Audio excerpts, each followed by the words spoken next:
Vamos a intentar a lo largo de esta tarde revisar un tema complejo, vamos a intentar simplificarlo y darles toda la información para que al finalizar la tarde ustedes puedan hacer una adecuada interpretación de esta ecografía tan importante que es la ecografía del trimestre, mal llamada ecografía genética.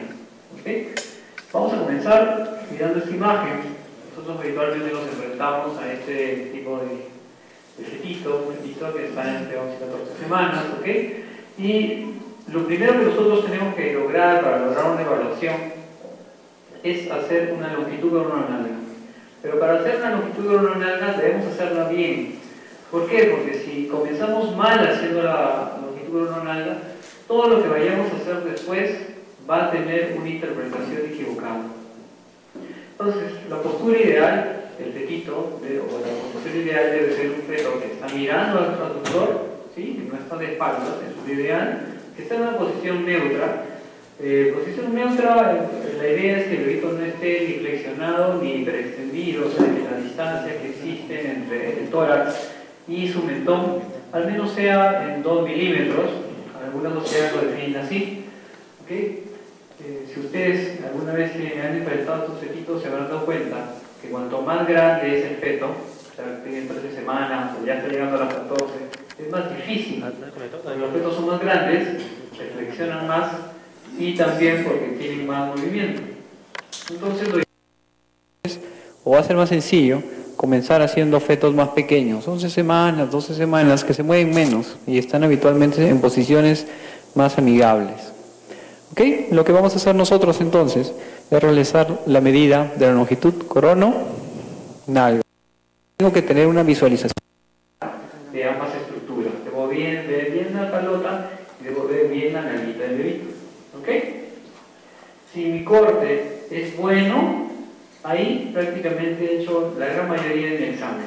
Y como vamos a revisar ahora, este corte no solamente sirve para medir al bebé, sino para evaluar detalles anatómicos importantes. ¿Okay? Esto no debe suceder, no deberíamos medir hacia un bebito. ¿Okay? ¿Por qué? Porque cuando lo tenemos de espaldas al bebito, no podemos dar fe de que su posición sea neutra. ¿Okay? Entonces habitualmente están hiperflexionados y la medida que vamos a obtener va a ser menor de la real. ¿Okay? Acá también tenemos otro caso, pero vemos que no estamos en un sagital estricto. ¿Okay? No tenemos un corte sagital en el cual yo puedo evaluar claramente el perfil, ¿sí? El cerebro medio, el tórax, la inserción del cordón. Aquí no lo puedo evaluar, aquí tengo mucha sombra de los huesos de la carita, y eso es porque el bebito no está en una posición neutra. ¿Okay? No es un buen sagital y no debería ser medido.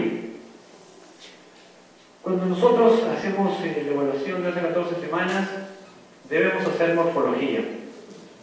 ¿Vamos a hacer un examen morfológico de todo? No. Vamos a revisar algunos puntos importantes que no deben faltar jamás en una evaluación morfológica. O sea, hacer una ecografía de C14 no es hacer traducencia nucal y ductus, eso no es hacer. ¿Sí? Nosotros tenemos que evaluar el feto de forma integral y la integralidad involucra evaluar su anatomía. Vamos a hacer los mismos cortes que daríamos si tuviera 20 semanas, con algunas atingencias en relación a cambios morfológicos que tiene el bebé. Entonces mi primer corte es este, el corte en el cual voy a ver los dos plexos coroideos, y es muy importante porque en eso yo voy a definir y voy a descartar rápidamente la holoprosencefalia. ¿Okay? ¿Veo ese corte normal? Listo, no tiene holoprosencefalia, descartado, ¿sí? Dos plexos coroideos como alitas de mariposa que llenan casi todo el espacio ventricular, ¿sí? Si yo bajo un poquito más mi corte, puedo lograr algo mucho más cercano a un transtalámico. ¿Ok? Entonces, en un pequeño barrido, ustedes dense cuenta cuántos uno se demora en hacer una evaluación completa. ¿Sí? Desde arriba hasta abajo, evalúo la normalidad de ambos cortes y aquí también veo lo que es el cerebelo. ¿Sí? Muy bien. Antes nos decían que el cerebelo no se podía ver, no se debía ver hasta la semana 18, que no debíamos ni siquiera mirar la fosa posterior. Eso es mentira. Sí debemos mirarla, podemos evaluar claramente las estructuras de la fosa posterior en el primer trimestre y tener ya una idea si realmente este feto va a tener un problema de fosa posterior. ¿Sí? Entonces yo voy a tener aquí y voy a revisar mi corte. Voy a ver el cerebelo. ¿Sí? Este canalito que ven ustedes es el cuarto ventrículo, el acueducto de Silvio. Ahorita lo voy a señalar aquí. Cuando ustedes están en un cuarto de bien alto, aquí aparece esto. ¿Ven? Ese es el acueducto de Silvio, ¿ok? Que es visible a esta edad gestacional. Y el cerebelo lo vamos a ver por aquí. ¿Ven? Como si fuera una dona. ¿Sí? Ese es el cerebelo. Aquí mucho más claro para que ustedes vean cómo se forma, ¿no? La fosa posterior, sí, la bolsa Blake, ahí está, y el cerebelito. Ahí están los hemisferios desarrollándose, todavía no se tocan, ¿ok? Entonces, si bien la morfología es distinta a lo que hemos aprendido, sí podemos evaluar su normalidad. Hay que aprovechar. Una de las cosas que ustedes deben saber es que si tenemos un feto que está de espaldas, no le vamos a ver la cara, pero sí podemos verle la columna. Entonces aprovechemos y veamos la columna. ¿Sí? Vemos la columna y descartamos que no tenga ningún defecto. La integridad de los huesos y también la superficie de la piel íntegra. Entonces ahí que descarto espina bífida. Salvo sea un defecto muy pequeño, no lo voy a ver. ¿Ok? Pero muchas veces perdemos la oportunidad de ver una columna solo por estar pensando en hacer traducencia nucal. ¿Ok? Igualito, por ejemplo, este bebito no le puedo hacer traducencia nucal, pero anatómicamente lo puedo evaluar muy bien. ¿Veo su columnita?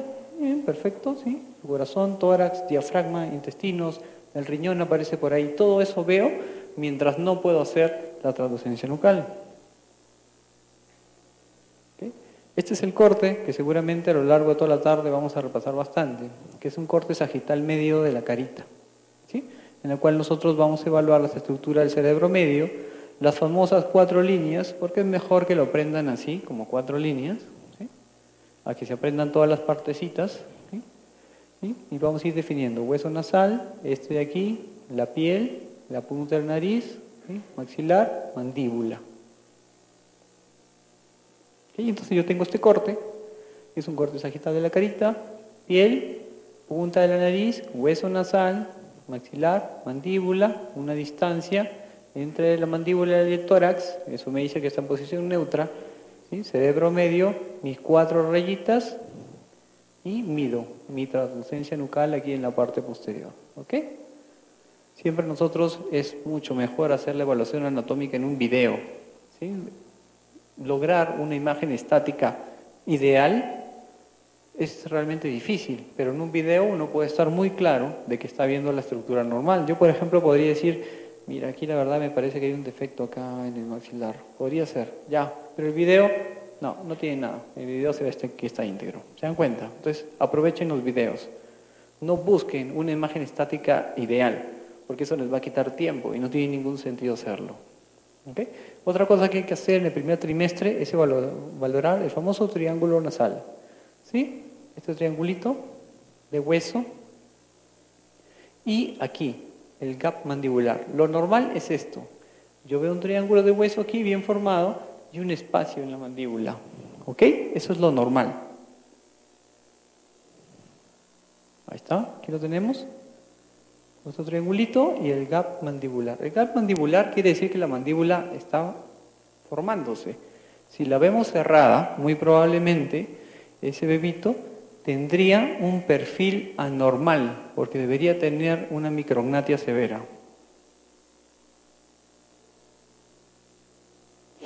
Si queremos profundizar un poco más en la anatomía de lo que sería el cerebro, vamos a tener imágenes que idealmente se logran por vía transvaginal, pero en las que podemos evaluar claramente la estructura normal del cerebro posterior, lo que alguna vez nos dijeron que debía ser llamado la translucencia intracraneal.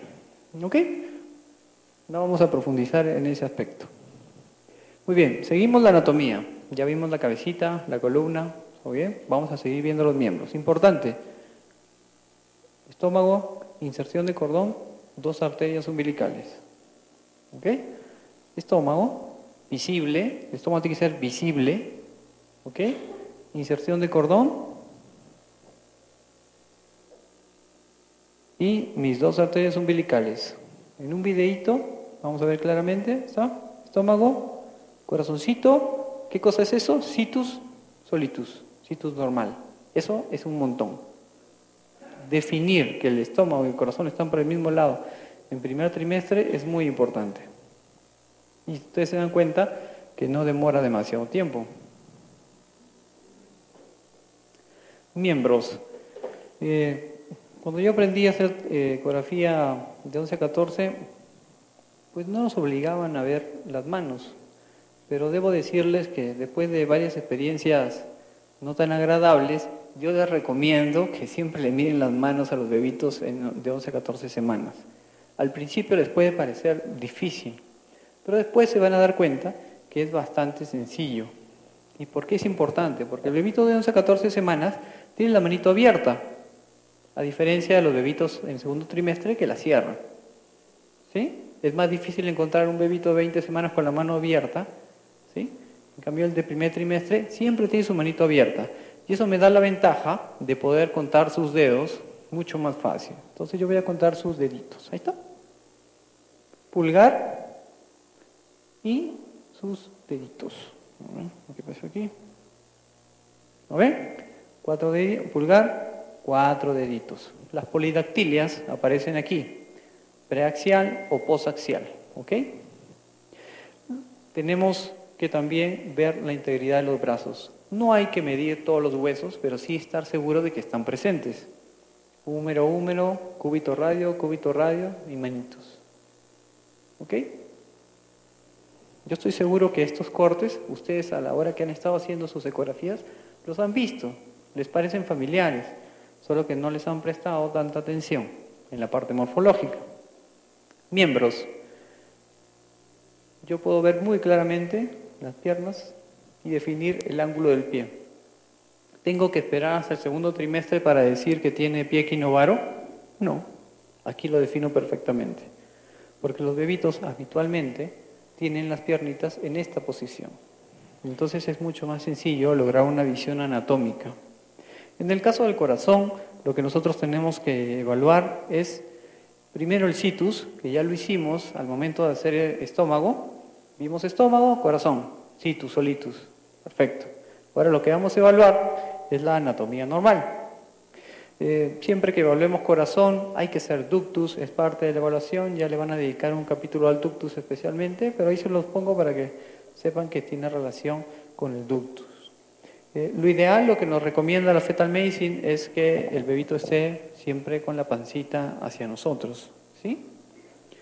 Pero cuando te da la espalda el bebito, el ductus te sale espectacular. Así que si el bebito está de espaldas, aprovechen, háganle ductus y les va a salir una onda de muy buena calidad. En corazón, en primer trimestre lo que tenemos que hacer es usar Power Doppler, ¿sí? Tenemos que usar nuestro Power Doppler de alta definición para poder evaluar la simetría de las cámaras cardíacas. 2 ventrículos del mismo tamaño, ¿ok? Esto de aquí que ustedes ven como una onda horizontal es el foramen oval, que es grande, por eso se ve así, ¿ok? No es que tenga una sola aurícula, ¿ya? Pero lo que nos importa esto son estos dos, los 2 ventrículos simétricos. Y el corte de 3 vasos tráquea, que si ustedes no ponen Doppler, les va a ser muy difícil verlo, ¿sí? Pero si ponen Doppler, 2 vasos tráquea, una B que tenga la misma dirección. Eso es el objetivo de corazón en el primer trimestre. ¿Ok? Entonces yo pongo mi Doppler y tengo mis 2 ventrículos con flujos de similar tamaño.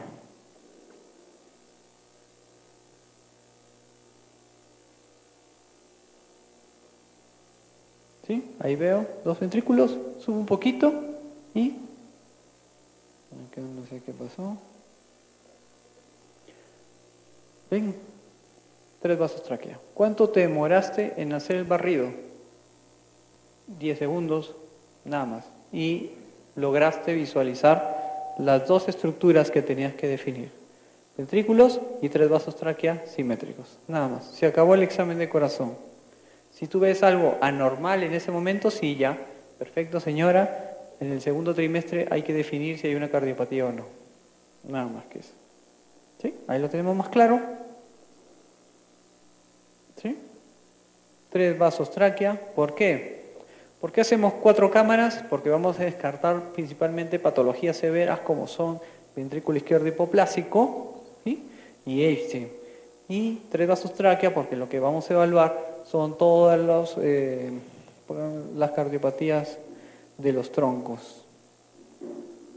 Muy bien, eso es lo que les quería contar en esta primera conferencia. Muchas gracias.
Hola, hola. Ahora sí. Mientras van conectando el equipo, quería comentarles que la Sociedad Peruana de Ultrasonido en Obstetricia y Ginecología entiende que una de las mayores limitaciones para lograr una capacitación adecuada en la realización del ultrasonido en sus diversas especialidades, y en especial el ultrasonido obstétrico, es la falta de horas de práctica.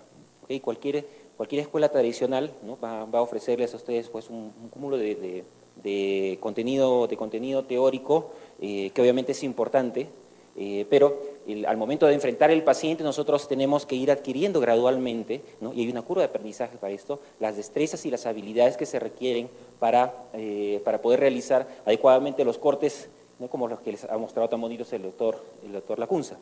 ¿Okay? Y eso requiere tiempo, y eso no se gana en una semana de curso. ¿Okay? Es por ese motivo que estamos incorporando a estos talleres el uso de simuladores donde los alumnos puedan tener la oportunidad de directamente realizar el escaneo de pacientes, de volúmenes, ¿no? Sin necesidad de tener al paciente, sin necesidad de tener el equipo, como si fuera una ecografía real, y tener de primera mano la experiencia de realizar una exploración, y vamos a ver ahora una pequeña demostración dentro del curso de esta charla. ¿Okay? Esta charla se va a tratar sobre translucencia nucal, técnica y significado, y va a versar principalmente sobre aspectos prácticos de la técnica. Estamos con la primera. Bueno, para empezar, el concepto de la translucencia nucal no es nuevo y no creo que tenga mucho que decirles al respecto, ¿no? Desde hace más de 20 años se ha descrito la relación entre el grosor de este espacio de líquido que se encuentra detrás de la cabeza del bebé, que normalmente pues, tiene unas medidas dentro cuando se encuentra dentro de la normalidad, pues se encuentra mayormente fetos euploides, y que cuando están en una medida aumentada, se relaciona con la presencia de aneuploidías, principalmente síndrome de Down. Ese concepto que, si bien se ha incorporado hace mucho tiempo, ¿no? a la práctica dentro de nuestro país, lamentablemente, lo que vemos en la práctica es que la mayoría de los profesionales que se dedican a hacer ultrasonido, pues no siguen la técnica estándar. Pues si vemos imágenes como esta, ¿no? Que no se parece en nada, ¿no? a la técnica descrita para realizar la medida de la translucencia nucal, ¿no? Y hay medidas pues que no tienen nada que ver con la translucencia nucal. Y obviamente es a nosotros aplicar una técnica, ¿no? de una manera errada, ¿no? Lo que vamos a hacer es obtener una información errada, no podemos obtener una información buena utilizando una técnica que no es la que la que debemos usar. ¿Ok? Entonces, para empezar, esa charla trata sobre la técnica y el significado de la translucencia nucal. Y yo quiero empezar primero diciendo cuál no es el significado de la translucencia nucal, ¿no? Y principalmente el hecho de relacionar directamente el aumento de la translucencia nucal con síndrome de Down es un error, y es un error muy común. Que manejan muchos especialistas, que también pues eso se va trasladando pues al conocimiento de los pacientes. Fíjense, estadísticamente en una población normal, digamos de 1000 pacientes, ¿no? Digamos que una población que tiene 1000 nacimientos al año, ¿ok? Nosotros vamos a seleccionar aquellos suponiendo que hagamos un tamizaje ideal, ¿no?, en esa población, ¿no? Seleccionamos aquellos que tengan translucencia nucal por encima del percentil 95, ¿ok? Porque esa es la definición, ¿no? Por definición sería el 5% superior, ¿no? 5% de 1000 pacientes pues sería 50 casos, o sea, si fuera cierta esa afirmación, pues tendríamos 50 casos de síndrome de Down en esa afirmación, ¿ok? Pero lo que vemos es que en cualquier población, ¿okay?, la prevalencia de síndrome de Down, pues dependiendo de la composición etaria que tenga esa población, pues no va a exceder de 1 en 800, ¿no? Eso significa tener en un año 1 o 2 casos de síndrome de Down en una población Down, ¿no? De 50 teóricos, ¿ok?, tener solo 2, eso significa, ¿no?, que el principal concepto que nosotros tenemos que dar en esta exposición, que lo quiero trasladar, es que la mayoría de los fetitos que tienen aumento de la translucencia nucal no tienen síndrome de Down. ¿Okay? Entonces, ese concepto de relacionar directamente el aumento de la translucencia nucal, ¿no?, con una condición, con una alteración cromosómica, no es directamente cierta. ¿Okay? La translucencia nucal forma parte de la evaluación de 11 a 13 semanas y 6 días, ¿ok? Y que, como bien ha dicho el doctor Lacunza, no es solo la evaluación de las 11 a 13 semanas, no es únicamente medir la translucencia nucal, ¿ok? El 50% de las anomalías detectables durante la etapa prenatal se pueden descartar en esta etapa de la gestación, ¿ok? Y de las anomalías detectables en esta etapa del desarrollo, ¿no?, generalmente, haciendo una buena evaluación, se puede detectar casi el 100%. ¿Ok? Entonces, primero, la ecografía de 11 a 13 más 6 semanas es una parte indispensable en la atención de la gestación, ¿ok? Porque tiene que formar parte del control del desarrollo del feto, ¿no? Y que empieza primero con la biometría. La biometría, que es la medida de longitud craneal, que tiene que hacerse también siguiendo cierta técnica estándar y que nos va a determinar la edad gestacional. ¿Ok? La edad gestacional es el dato básico que nosotros tenemos para el control del embarazo en todos sus aspectos. No solo tener que ver con el diagnóstico de diversas alteraciones, ¿no?, sino también de todas las decisiones que uno vaya a tomar alrededor de la gestación. ¿Ok?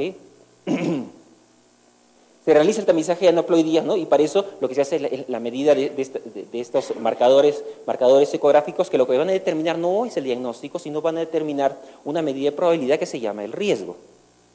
Riesgo en el sentido médico es simplemente probabilidad, no es riesgo, se entiende en forma coloquial, no es que riesgo es que algo malo va a pasar, no es eso, ¿no? Médicamente el riesgo es simplemente cuál es la probabilidad que va a haber, ¿no? Y ese riesgo puede ser alto o puede ser un riesgo bajo, ¿ok? De todos los marcadores, el principal es la translucencia nucal y es el marcador primario, pero existen otros marcadores ecográficos que vamos a revisar en ese taller, ¿okay?, que lo que van a hacer es aumentar la sensibilidad del tamizaje y también disminuir la tasa de falsos positivos. Y lo que ya ha tocado el doctor Lacunza, no voy a tocar más, es hacer la morfología fetal temprana. ¿Okay? Entonces, todos esos aspectos cubre esta evaluación del primer trimestre que no debe faltar en la atención de la gestación. ¿Cómo funciona una estrategia de tamizaje? Pues el tamizaje se aplica sobre una población general. ¿Okay? Uno no puede tener un criterio de selección, ¿no?, para aplicar un tamizaje, porque si no ya no estaría haciendo tamizaje, ¿no?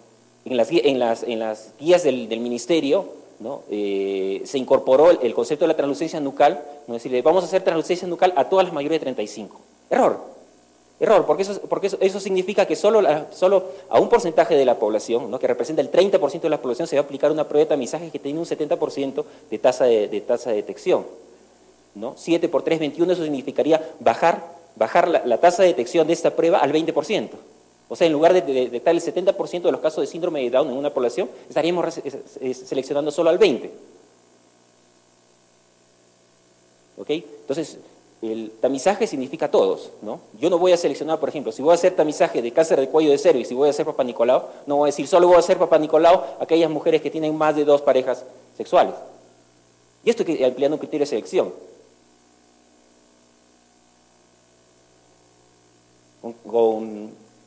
Y así con cualquier estrategia de tamizaje que ustedes puedan entender, puede ser cáncer cervix, puede ser cáncer de mama o lo que fuera. Entonces, esto hay que aplicarlo en una población, ¿ok? Y el tamizaje no nos va a dar un diagnóstico, ¿no? Lo que nos va a determinar es una población de riesgo, ¿no? Y la población de riesgo es la que vamos nosotros a definir como población de riesgo alto, ¿ok? Y a la población de riesgo alto es de nosotros recién vamos a aplicar una prueba diagnóstica, ¿no? Para determinación, ¿no? del resultado, que en ese caso puede ser afectado o puede ser sano.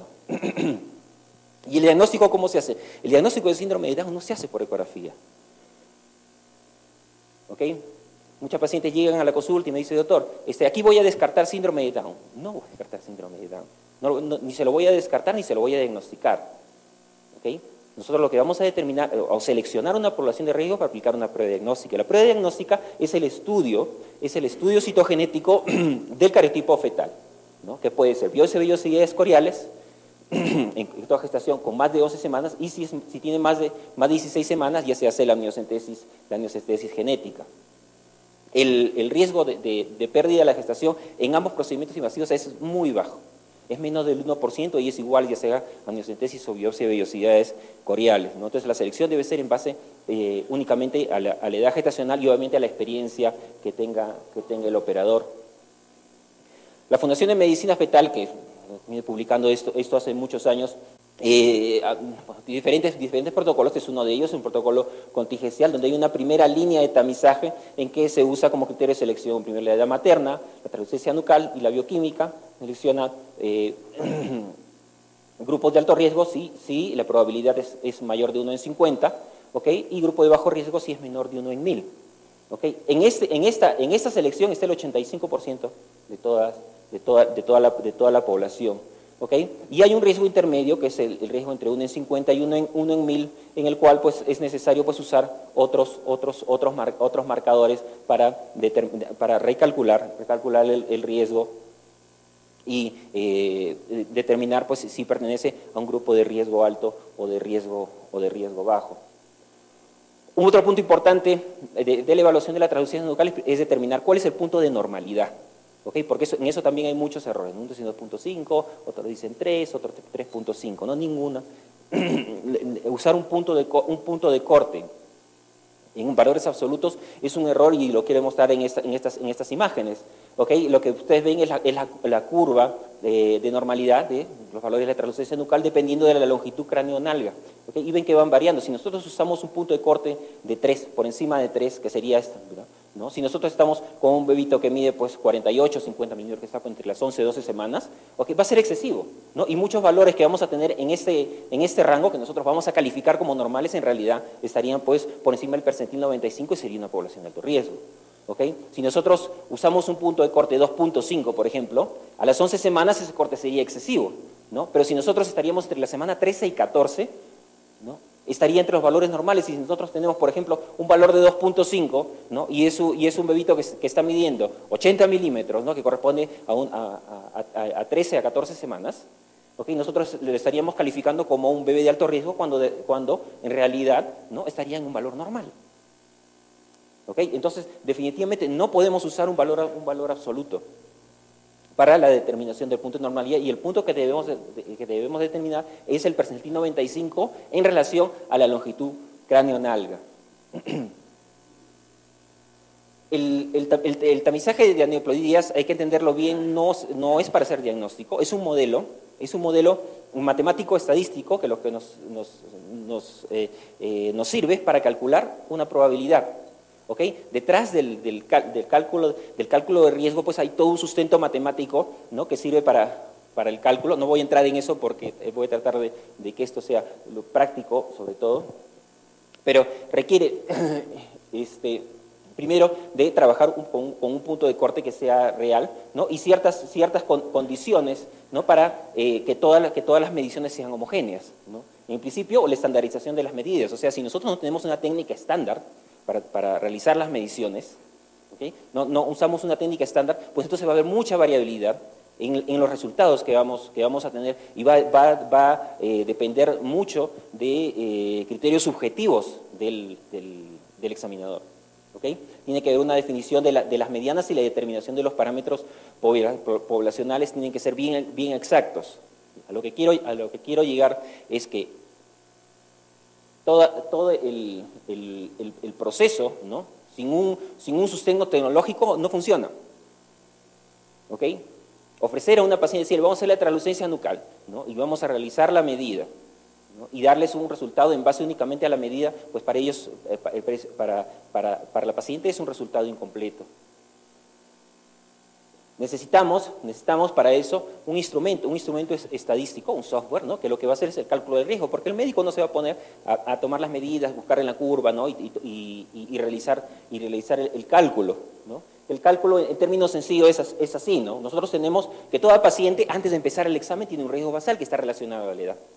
¿Okay? Si la paciente tiene 30 años, ¿no? Su riesgo es alrededor de 1 en 1000.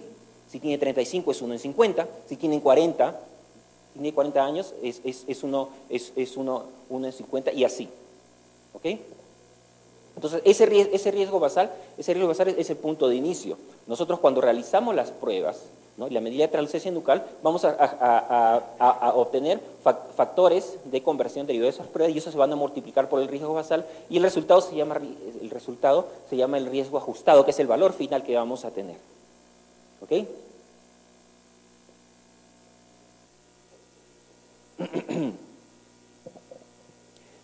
¿Cómo funciona el programa?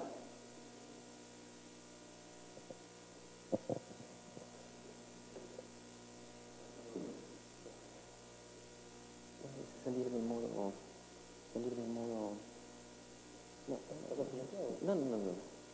No quiero que corra el video. Salir del modo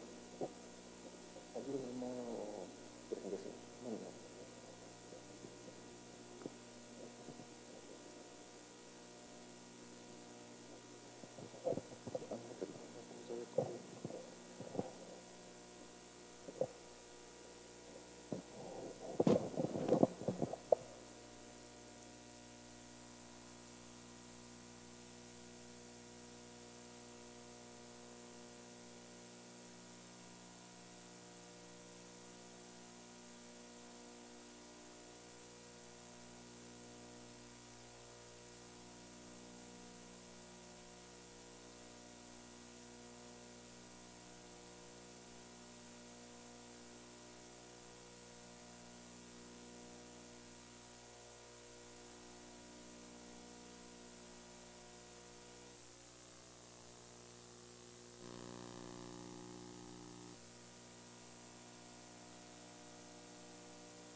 A ver, ese es un ejemplo de cómo funciona un programa de tamizaje. Nosotros introducimos los datos de la paciente. El dato principal es la edad, ¿no? Porque nosotros vamos a partir de eso, y para eso tenemos que ingresar la fecha de nacimiento.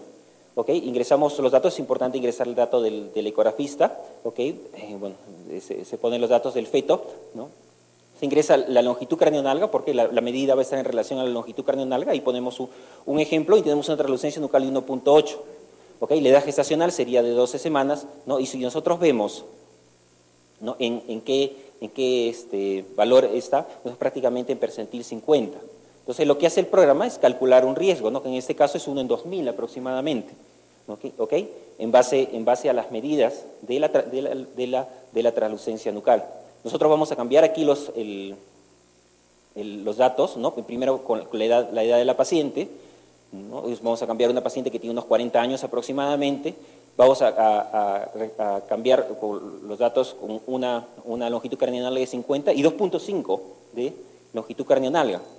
¿Okay? Nosotros, cuando vemos este valor de 2.5, vemos que está por encima del percentil 95. ¿ok? Y cuando hacemos el cálculo, fíjense cómo cambia el riesgo, ¿no? Tenemos una paciente de 40 años, tenemos un bebito más chiquito, tenemos una translucencia que no es mucho más alta, ¿no? Y tenemos un valor que verdaderamente es bastante más alto, ¿no? O sea, prácticamente 1 en 10 estaría en un grupo de alto riesgo.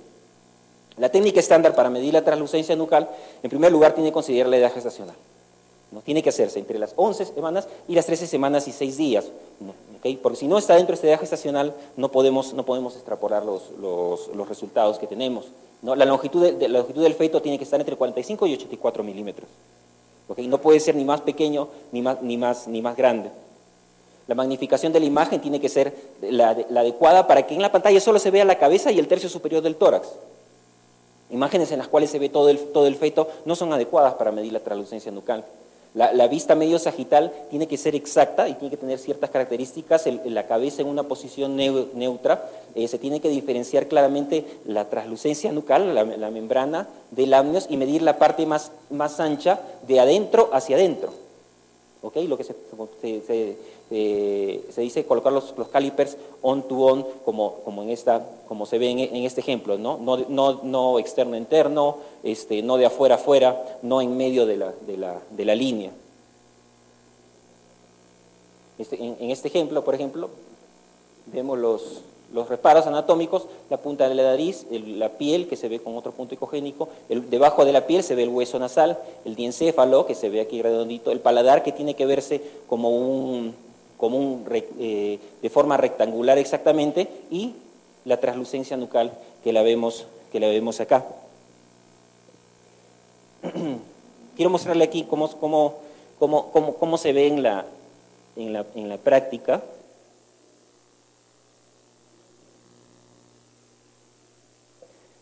Por favor.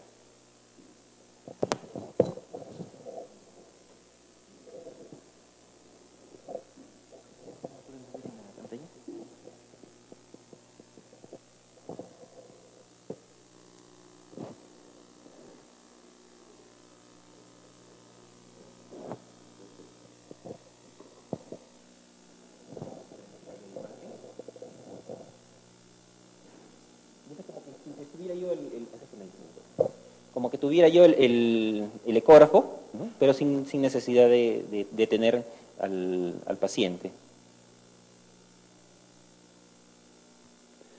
Muy bien, y tenemos una imagen ahí, ¿no es cierto? No, lo primero que tenemos que hacer es buscar una magnificación adecuada. ¿Dónde me sale aquí el botón de ya, es decir, que esté visible. Sí, un favor, ¿te puedes salir? ¿Puedes mandar la imagen?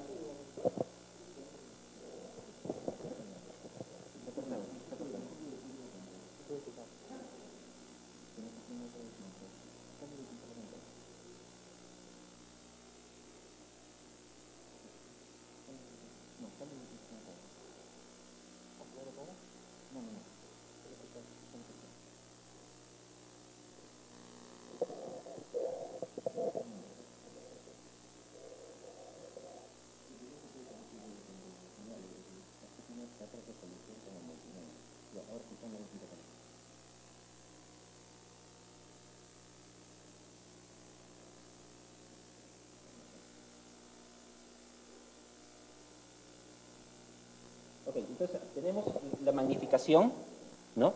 Y como le decía, tiene que estar visible solo la cabeza del feto, ¿ok? Solo la cabeza del feto y el tercio superior del tórax, ¿ok? Entonces, nosotros si hacemos un barrido, vemos las diferentes estructuras de la cabeza del feto, vemos los plexos coroideos, ¿no? El diencéfalo, ¿no? Va apareciendo el paladar, va apareciendo el hueso nasal, ¿ok? Las órbitas y así hasta el otro lado, ¿ok? Fíjense que en este corte nosotros estaríamos, ¿no? De acuerdo a lo que les había mencionado, que es la técnica estándar, ¿no? Que tenemos que tener, deben verse los diferentes reparos anatómicos, ese punto ecogénico que es la punta de la nariz, el hueso de la piel, el hueso nasal,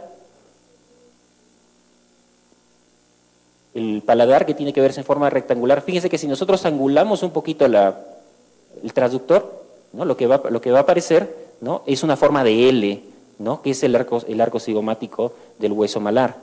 ¿Ok? Y basta que nosotros hagamos un pequeño movimiento y ya desaparece. ¿Ok? Si nosotros estamos en otro plano, ¿ok? Y si vemos el paladar en forma de L, automáticamente desaparece el hueso nasal, ¿no? Y eso hace que muchas veces en forma errónea se informe, ¿no?, una ecografía con un hueso nasal ausente. ¿Ok? A continuación vemos en la parte central del cerebro, lo que vamos a ver es el diencéfalo, ¿no? En la parte posterior, las dos líneas que marcan la translucencia intracraneal, ¿no?, que también debemos examinarla, ¿ok? Y la translucencia nucal se ve claramente en la parte de atrás, ¿no?, como una línea ecogénica, ¿no?, que delimita este espacio que es el donde vamos a realizar la medición.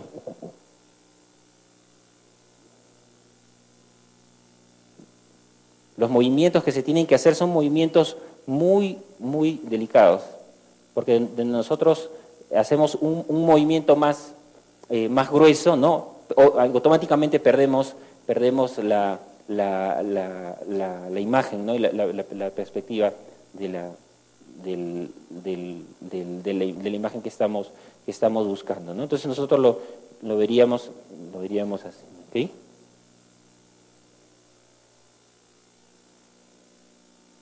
Ahí, ¿me ven?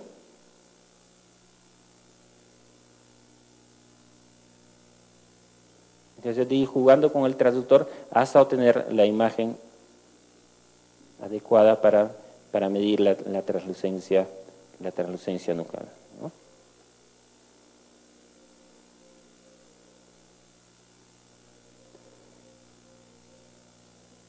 Muy bien.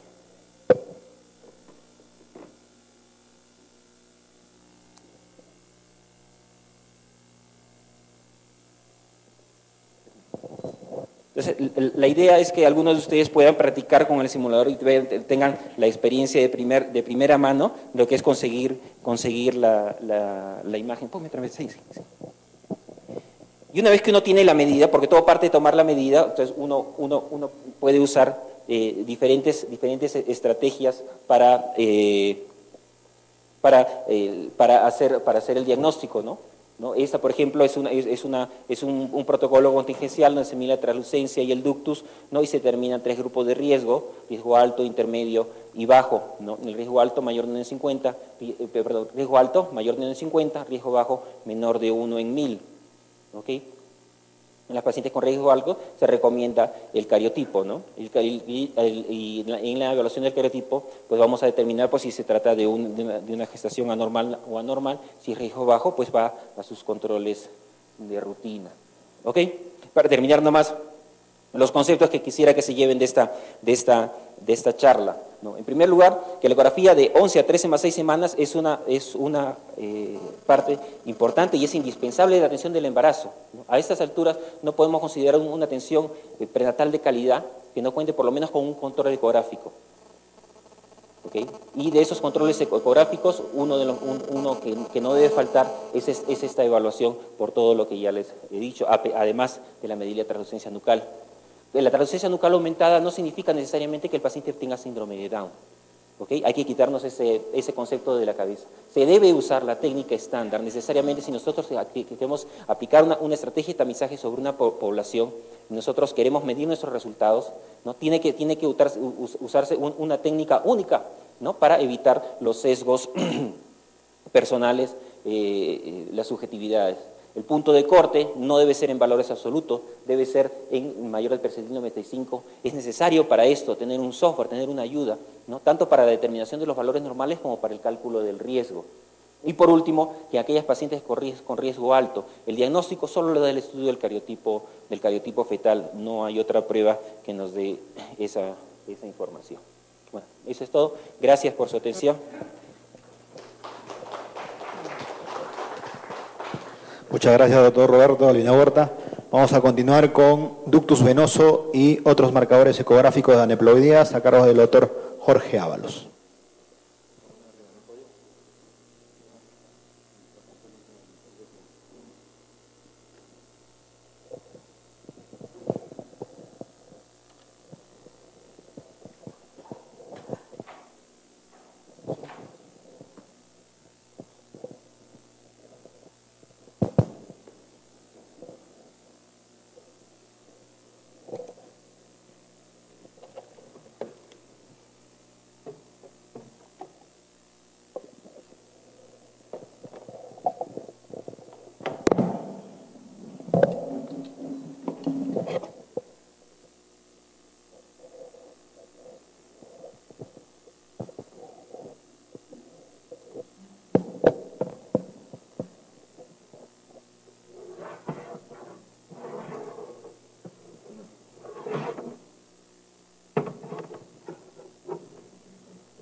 Buenas tardes. Quiero agradecer al doctor Cristian Hidalgo por la invitación para poder compartir parte del conocimiento acerca del tamizaje del primer trimestre. Como ustedes habrán visto, en las primeras ponencias se esclareció bastante bien cuál era el objetivo de hacer el tamizaje del primer trimestre, que no solamente está enfocado a cromosomopatías, sino a otros eventos adversos durante el embarazo.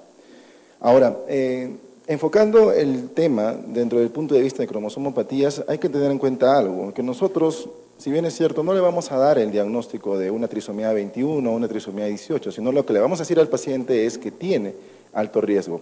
Este mensaje que se le da al paciente a veces es difícil de aceptar, es difícil en nosotros explicarle.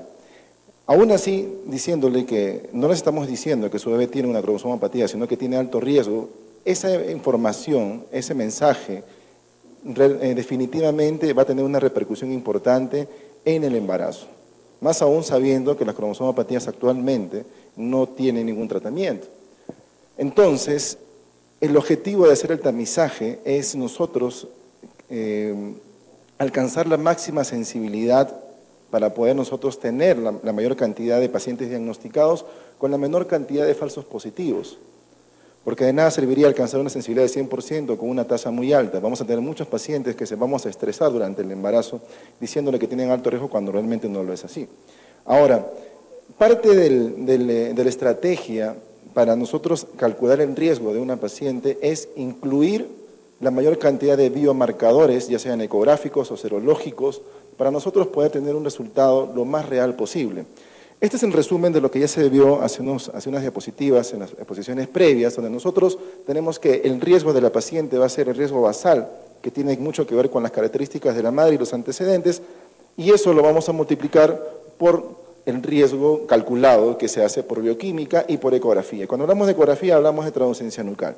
Bien, entonces esto nos bota más o menos una tasa de sensibilidad ¿ya? Para trisomía 21, trisomía 13 y 18 con un porcentaje bastante bajo de falsos positivos.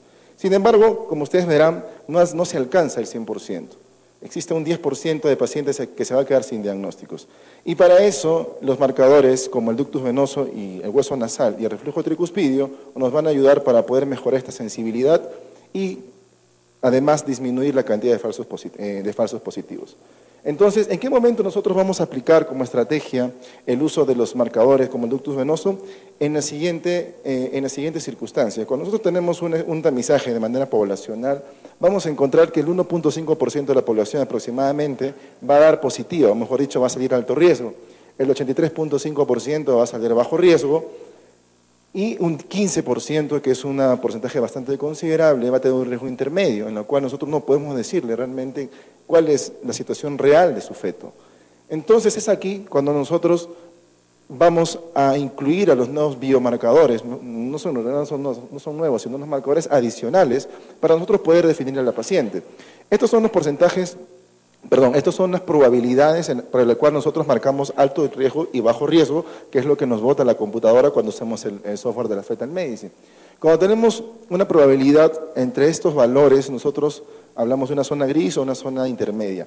Si nosotros aplicamos nuevos marcadores y el riesgo está por encima de 1 en 100, nosotros vamos a calificar a la paciente como alto riesgo, obviamente va a tener que seguir el segundo paso diagnóstico, y si tiene un riesgo de menos de 1 en 100, ya nosotros diferimos a la paciente para una ecografía de las 20 semanas. Entonces, los marcadores como el ductus venoso, el hueso nasal y el reflujo tricuspidio, lo que nos hace es ayudar para poder discernir a estos pacientes en la zona intermedia, para poder nosotros definir cuál es la conducta a seguir. Entonces, vamos a hablar de cada uno de los biomarcadores, ya sabemos para qué lo utilizamos. Uno de los marcadores más importantes en el primer trimestre y que se utiliza no solamente para cromosomopatías, sino para otras patologías que la vamos a ver, es el ductus venoso. Entonces tenemos que entender de manera muy rápida qué es el ductus venoso, ¿no? Para nosotros poder saber por qué tiene una utilidad y por qué es tan importante para el tamizaje del primer trimestre. El ductus venoso es una estructura ya que tiene como función incrementar la velocidad de los vasos umbilicales que traen sangre oxigenada, y obviamente el ductus venoso drena directamente al corazón en la aurícula derecha junto con la vena cava inferior.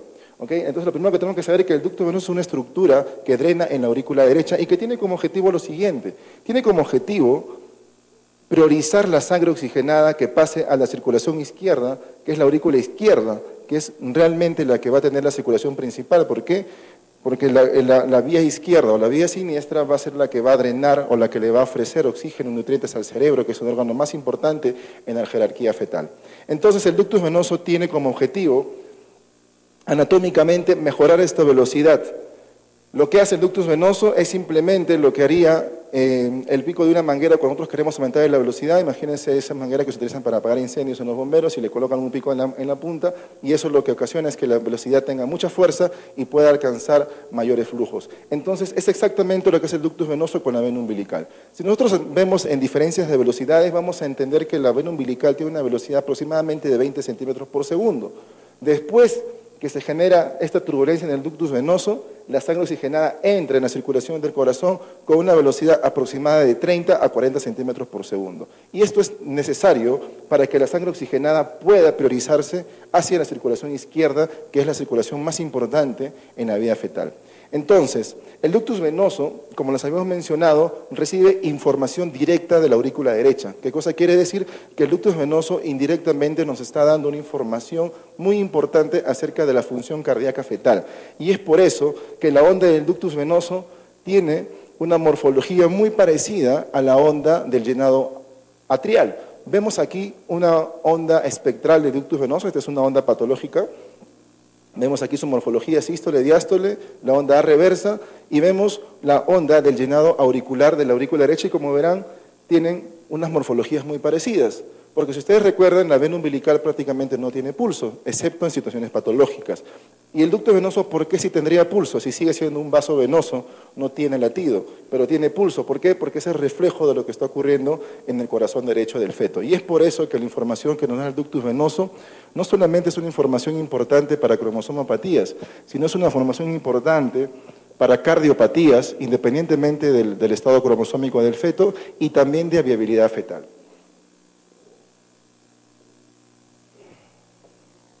El ductus venoso es una estructura que nosotros no la vamos a ver anatómicamente. No es como nosotros encontramos el vaso de la arteria umbilical, por ejemplo, y vemos el vaso.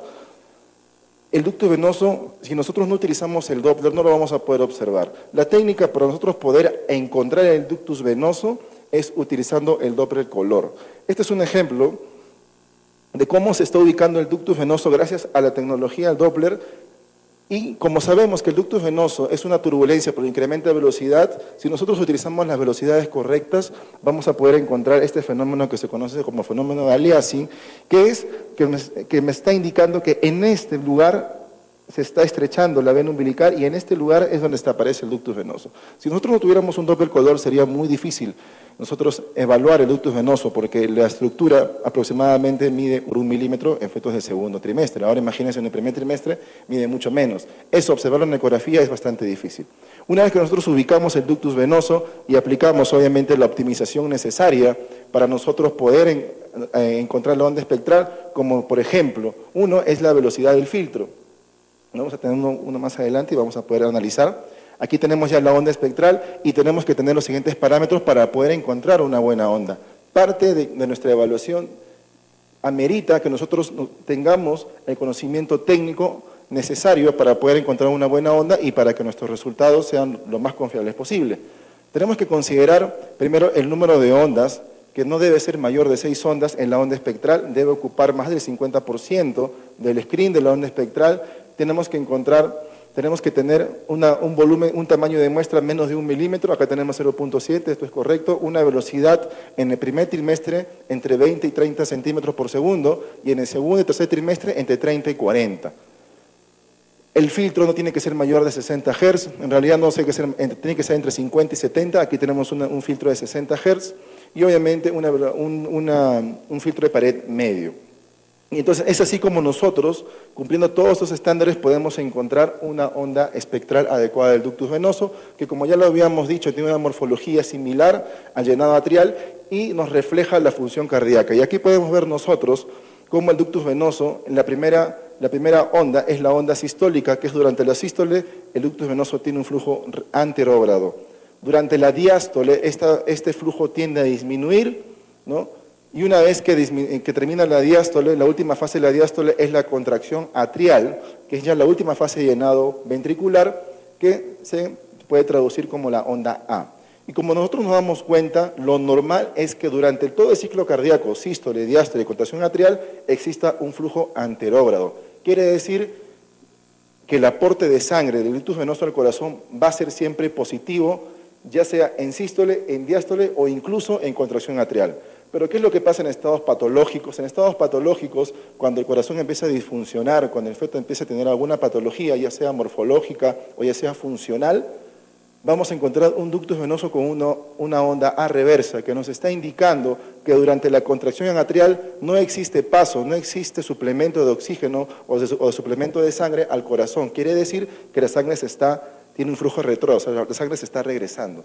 Y esto, obviamente, es patológico. Entonces, es así como nosotros debemos entender el ductus venoso, no solamente como el IP o como la onda A reversa, sino tenemos que traducirlo según las fases del ciclo cardíaco. Ahora, ¿qué significa el ductus venoso? El ductus venoso anormal, estamos hablando de ductus venoso normal, estamos hablando de ductus venoso con una onda A reversa, está presente casi en el 70% de pacientes con trisomía 21 y en más de la mitad de trisomía 18 y trisomía 13. Sin embargo, también existen ductus venosos reversos en fetos que tienen cromosomas que son euploides, que esto se ocurre hasta el 3%. Y el dato que tenemos que entender es que el 80% de fetos con onda O reversa son fetos normales. No siempre significa algo patológico. Lo que nosotros debemos interpretar del ductus venoso son tres cosas: riesgo de cromosomopatías y riesgo de cardiopatía fetal. Por eso, que si nosotros tenemos un feto con ductus venoso patológico y al final el cálculo de riesgo sale normal, esa paciente debe ir a morfología y ecocardio en el primer trimestre y en el segundo trimestre porque probablemente tenga una cardiopatía. Existe la posibilidad de que el feto, teniendo ductus reverso, sea euploide y que no tenga cardiopatía. Eso también puede ser, eso también puede ocurrir, sin embargo es lo menos probable. Entonces tenemos que ponernos en todas las circunstancias. Como nosotros acá vemos, el ductus venoso obviamente es mucho más frecuente cuando es patológico en las cromosomopatías comparado con los fetos euploides. Entonces, como les había mencionado, el ductus venoso reverso está asociado a lo siguiente: a defectos cardíacos, también a pérdidas tempranas del embarazo, a óbito fetal en el segundo y tercer trimestre, generalmente porque está asociado a cardiopatías, y obviamente el ductus venoso reverso es indicación de ecocardio en el primer trimestre y ecocardio en el segundo trimestre. Como nosotros podemos ver, el ductus venoso modifica la conducta, modifica las curvas de probabilidades cuando nosotros hacemos un tamizaje de primer trimestre. Por ejemplo, ¿cómo modifica el ductus venoso reverso en riesgo de defectos cardíacos mayores? Vemos aquí que a medida que la transdocencia incrementa, el riesgo de tener defectos cardíacos mayores va incrementando.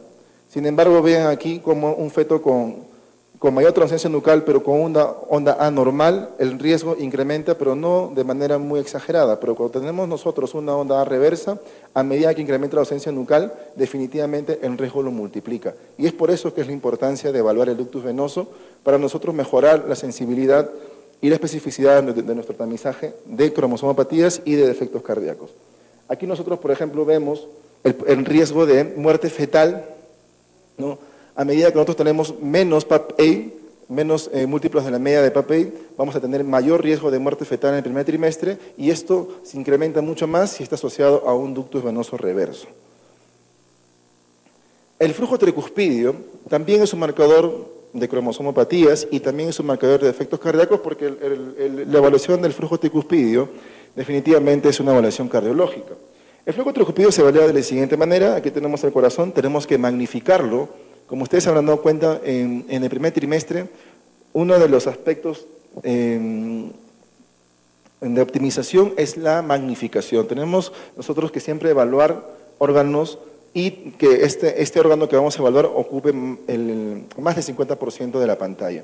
Tenemos aquí, ubicamos el ventrículo derecho, el ventrículo de la válvula tricúspide, nosotros ponemos el caliper de la onda espectral a través de las dos válvulas tricúspides, ya sea en la aurícula y en el ventrículo, y vamos a tomar nosotros la onda espectral. Normalmente no debería haber reflujo tricuspidio, o sea, no debería haber ningún flujo de sangre que regrese a la aurícula durante la sístole. Este es un flujo normal, este es un flujo de la válvula tricúspide normal. Vemos por aquí una ligera contaminación, pero no es significativo. Sin embargo, este es el video para que vean cómo se va el flujo tricúspide y acá podemos ver la onda de llenado auricular. Pero en ciertas situaciones esto va a ser patológico. Este es un feto que tenía una cromosomopatía y vean ustedes cómo durante toda la sístole tenemos un reflejo que llega hasta 150 centímetros por segundo. Se considera normal, se considera un reflujo patológico cuando alcanza por encima de los 60 centímetros por segundo, porque existe la posibilidad que durante el escaneo y cuando yo quiera coger este gráfico, existe la posibilidad de que coge el flujo de la pulmonar o de la aorta y solamente con la velocidad lo vamos a diferenciar. Aquí, por ejemplo, tenemos un flujo aórtico, ¿no? Parece un reflujo tricuspidio, pero cuando evaluamos la velocidad, este tiene 32 centímetros por segundo, es menos de 60. Esto corresponde a un flujo aórtico. Quiere decir, como no es tan pequeñito, ¿no? Basta que nos movamos un par de milímetros para que ya estemos en otro corte y nos podemos contaminar con otros vasos. Entonces hay que tener mucho cuidado, el reflujo tricuspidio es positivo por encima de 65 centímetros por segundo. Bien, aquí está asociado, el reflujo tricuspidio está asociado a lo siguiente, ¿no? Como ustedes pueden ver, es mucho más frecuente en los fetos con cromosomopatías, específicamente más frecuente en los fetos con trisomía 21 y obviamente también se puede dar reflujo tricuspidio en los fetos euploides. Y como les había mencionado, tanto el ductus venoso como el reflujo tricuspidio, aparte de ser marcadores de cromosomopatías, también son marcadores de riesgo para defectos cardíacos mayores. Y ustedes pueden ver un gráfico muy parecido al del ductus venoso. De la misma forma se comporta la regurgitación tricuspidia respecto al riesgo de defectos cardíacos mayores. A mayor reflujo tricuspidio asociado a traumacia nucal, mayor riesgo de defectos cardíacos mayores.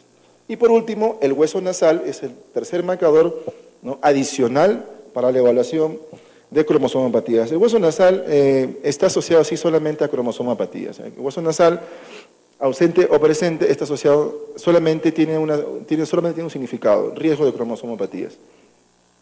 Aquí, bueno, ya creo que esto lo han mencionado, creo que han visto varios gráficos de esto, inclusive en el Opus han podido ver, el doctor Abinaborte lo ha explicado, sin embargo, hay que recordar de todas maneras cómo es la anatomía normal de un feto de las 11 semanas. Recuerden siempre las tres líneas, ¿no?, o las tres hiperrefringencias, siempre la primera va a ser la punta de la nariz, la segunda va a ser la hiperrefringencia de la piel y la tercera rayita, la tercera hiperrefringencia va a ser el hueso nasal. ¿Cómo sabemos que estamos en la línea media? Sabemos por qué, porque está el paladar aquí y obviamente vemos la transcendencia nucal. Esta imagen nosotros tenemos que grabarla, ¿no?, ver la normalidad sobre todo aquí, ¿no? Y uno de los aspectos técnicos más importantes para nosotros poder evaluar adecuadamente el hueso nasal es que el ángulo de insonación del sonido, el 2D, sea prácticamente 0 grados con el hueso nasal. Eso es muy importante, porque estamos hablando de estructuras muy pequeñas, que a veces el ángulo de insonación nos puede modificar la imagen y podemos encontrar como hueso ausente cuando realmente no lo está, cuando realmente sí está presente el hueso. Y eso tiene mucho que ver con cómo nosotros insonamos al feto. Entonces, aquí tenemos el hueso nasal, aquí vemos otros ejemplos, ¿ya? Vean ustedes este video, ¿ya? Vean aquí que solamente podemos evaluar, bueno, este no es el plano medio, porque aquí tenemos el hueso cigomático, como ya lo explicó también el doctor Abinaborda. Y vemos aquí la punta de la nariz, la piel, y cuando llegamos al plano medio, este no es el plano medio, y aquí vemos que no vemos la tercera línea que corresponde al hueso nasal. Aquí tenemos otro ejemplo, ¿no? La imagen es un poquito más, tiene menos resolución, está asociada a un gran incremento de transcendencia nucal, un feto con trisomía 18, ¿no?, ausencia de hueso nasal. El hueso nasal está ausente en el 60% de trisomía 21, en el 50% de trisomía 18 y el 40% de trisomía 13. Sin embargo, también se puede encontrar ausente en 1 a 3% de los fetos euploides.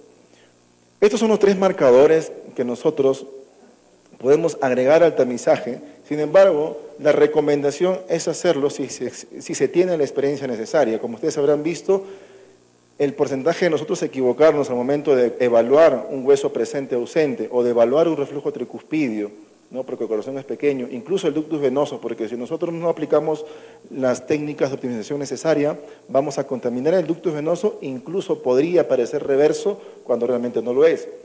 La recomendación es que se debe usar siempre y cuando se tenga la suficiente experiencia, ¿no? Para nosotros ofrecerle lo mejor al paciente. Y obviamente lo ideal sería agregarlo cuando tenemos nosotros riesgo intermedio para poder definir a la paciente. ¿Cómo modifica estos tres marcadores en la sensibilidad y especificidad y el porcentaje de falsos positivos en el screening del primer trimestre? De las siguientes maneras, y vemos cómo los porcentajes incrementan del 90 al 95%, incrementa la tasa de detección, y la tasa de falsos positivos, que es importante, baja a un 2 a 2.5%. Eso quiere decir que definitivamente nos mejora. Entonces, como ustedes ya han podido ver, sí se tiene que tener un adecuado entrenamiento y el uso de software para nosotros poder ofrecer el mejor resultado de tamizaje en el primer trimestre, ya que nosotros, la información que se le está dando al paciente es una información que impacta demasiado en la vida y en el estado del embarazo. Y es por eso que nosotros tenemos que alcanzar siempre la máxima resolución y siempre cumpliendo los estándares para la certificación necesaria para el tamizaje del primer trimestre. Muy bien, eso sería todo. Muchas gracias.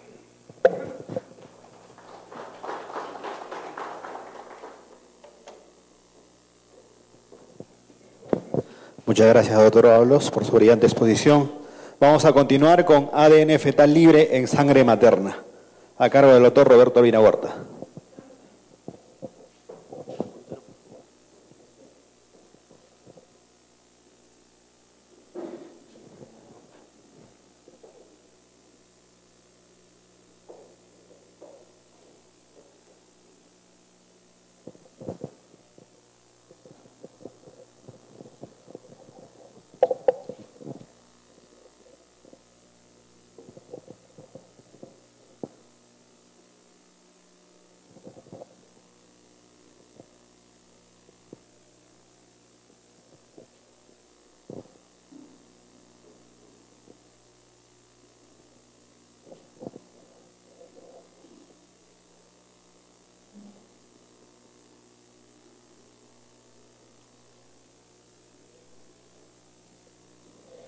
Muy bien. Continuando con estas charlas, vamos a tratar el tema de lo que significan las pruebas de ADN libre fetal en sangre materna.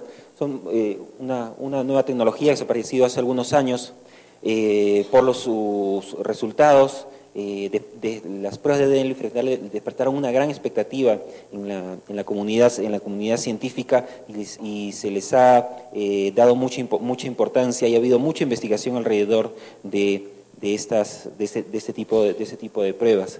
Y para empezar, vamos a hablar primero de qué es el ADN libre fetal, de dónde proviene. Ustedes saben que todos durante la vida celular existe un fenómeno que se llama la apoptosis, ¿no? Que es la muerte celular programada, ¿no? Cuando ocurre esto y una célula cumple su ciclo vital,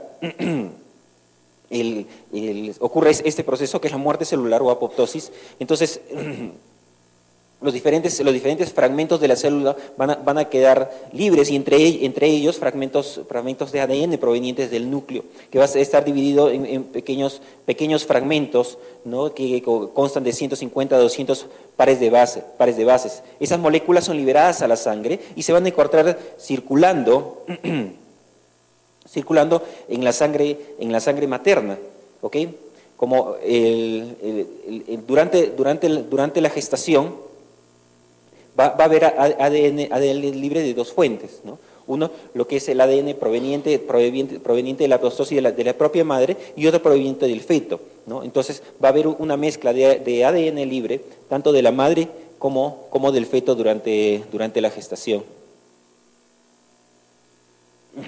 Los estudios sobre el papel que juega el ADN libre fetal en el diagnóstico de diferentes condiciones empezaron desde el año 70, que se descubre fragmentos de ADN de cáncer en sangre de diferentes pacientes, pero es recién a partir del año 97 y con el avance de las tecnologías de secuenciamiento de ADN, es que este investigador, que es el profesor Denis Lo, realiza la primera prueba exitosa de selección de ADN libre fetal, ¿no? Utilizando una técnica que es el PCR, ¿no? En el cual en un grupo de gestantes lo que hizo fue tratar de determinar el sexo fetal. ¿Cómo? ¿No? Tratando de identificar fragmentos del cromosoma Y en sangre materna, ¿no? Y encontrando resultados muy buenos, ¿no? Logrando identificar 80% de fetos masculinos utilizando esta prueba de reacción en cadena polimerasa. Okay, y en ninguno de los fetos femeninos que se estudiaron se encontró fragmento de este cromosoma Y. Entonces esto marcó una pauta, ¿no? Viendo demostrando que era factible, ¿no? Identificar estos fragmentos de ADN libre fetal en sangre materna. Y esto se incorporó en no poco tiempo a las prácticas clínicas. ¿En qué campo? En el campo de la evaluación de las pacientes con RH negativo. Ustedes saben que el pronóstico de la gestación de una paciente con RH negativo sensibilizado va a ser totalmente diferente si el feto, ¿no? el de la gestación actual es RH positivo o es RH negativo. Entonces es posible determinar lo que se llama el estatus RH en el feto a partir de la detección del ADN, identificación del antígeno RH en las pacientes, ¿no? Y es así que, por ejemplo, que se incorporó como estándar de tratamiento en el Reino Unido la determinación del estatus de RH, ¿no? Usando las pruebas de ADN libre fetal. El ADN libre fetal es detectable desde la semana 7 de la gestación y su concentración va aumentando conforme aumenta la gestación. Por algún motivo se encuentra aumentado en mujeres con preeclampsia y tiene una vida media de solo 30 minutos. ¿No? ¿Eso qué significa?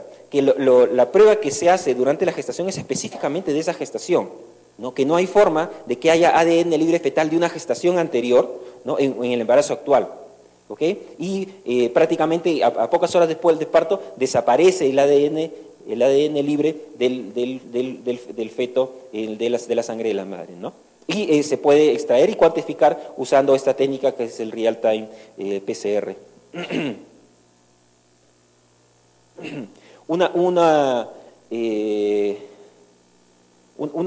Lo que significó una pauta en la aplicabilidad de estas pruebas fue el proyecto de genoma humano. El proyecto de genoma humano fue un proyecto en el cual se decodificó todo lo que es el mapa genético del ser humano, todos los cromosomas, ¿no? Y eso resultó importantísimo. ¿Por qué?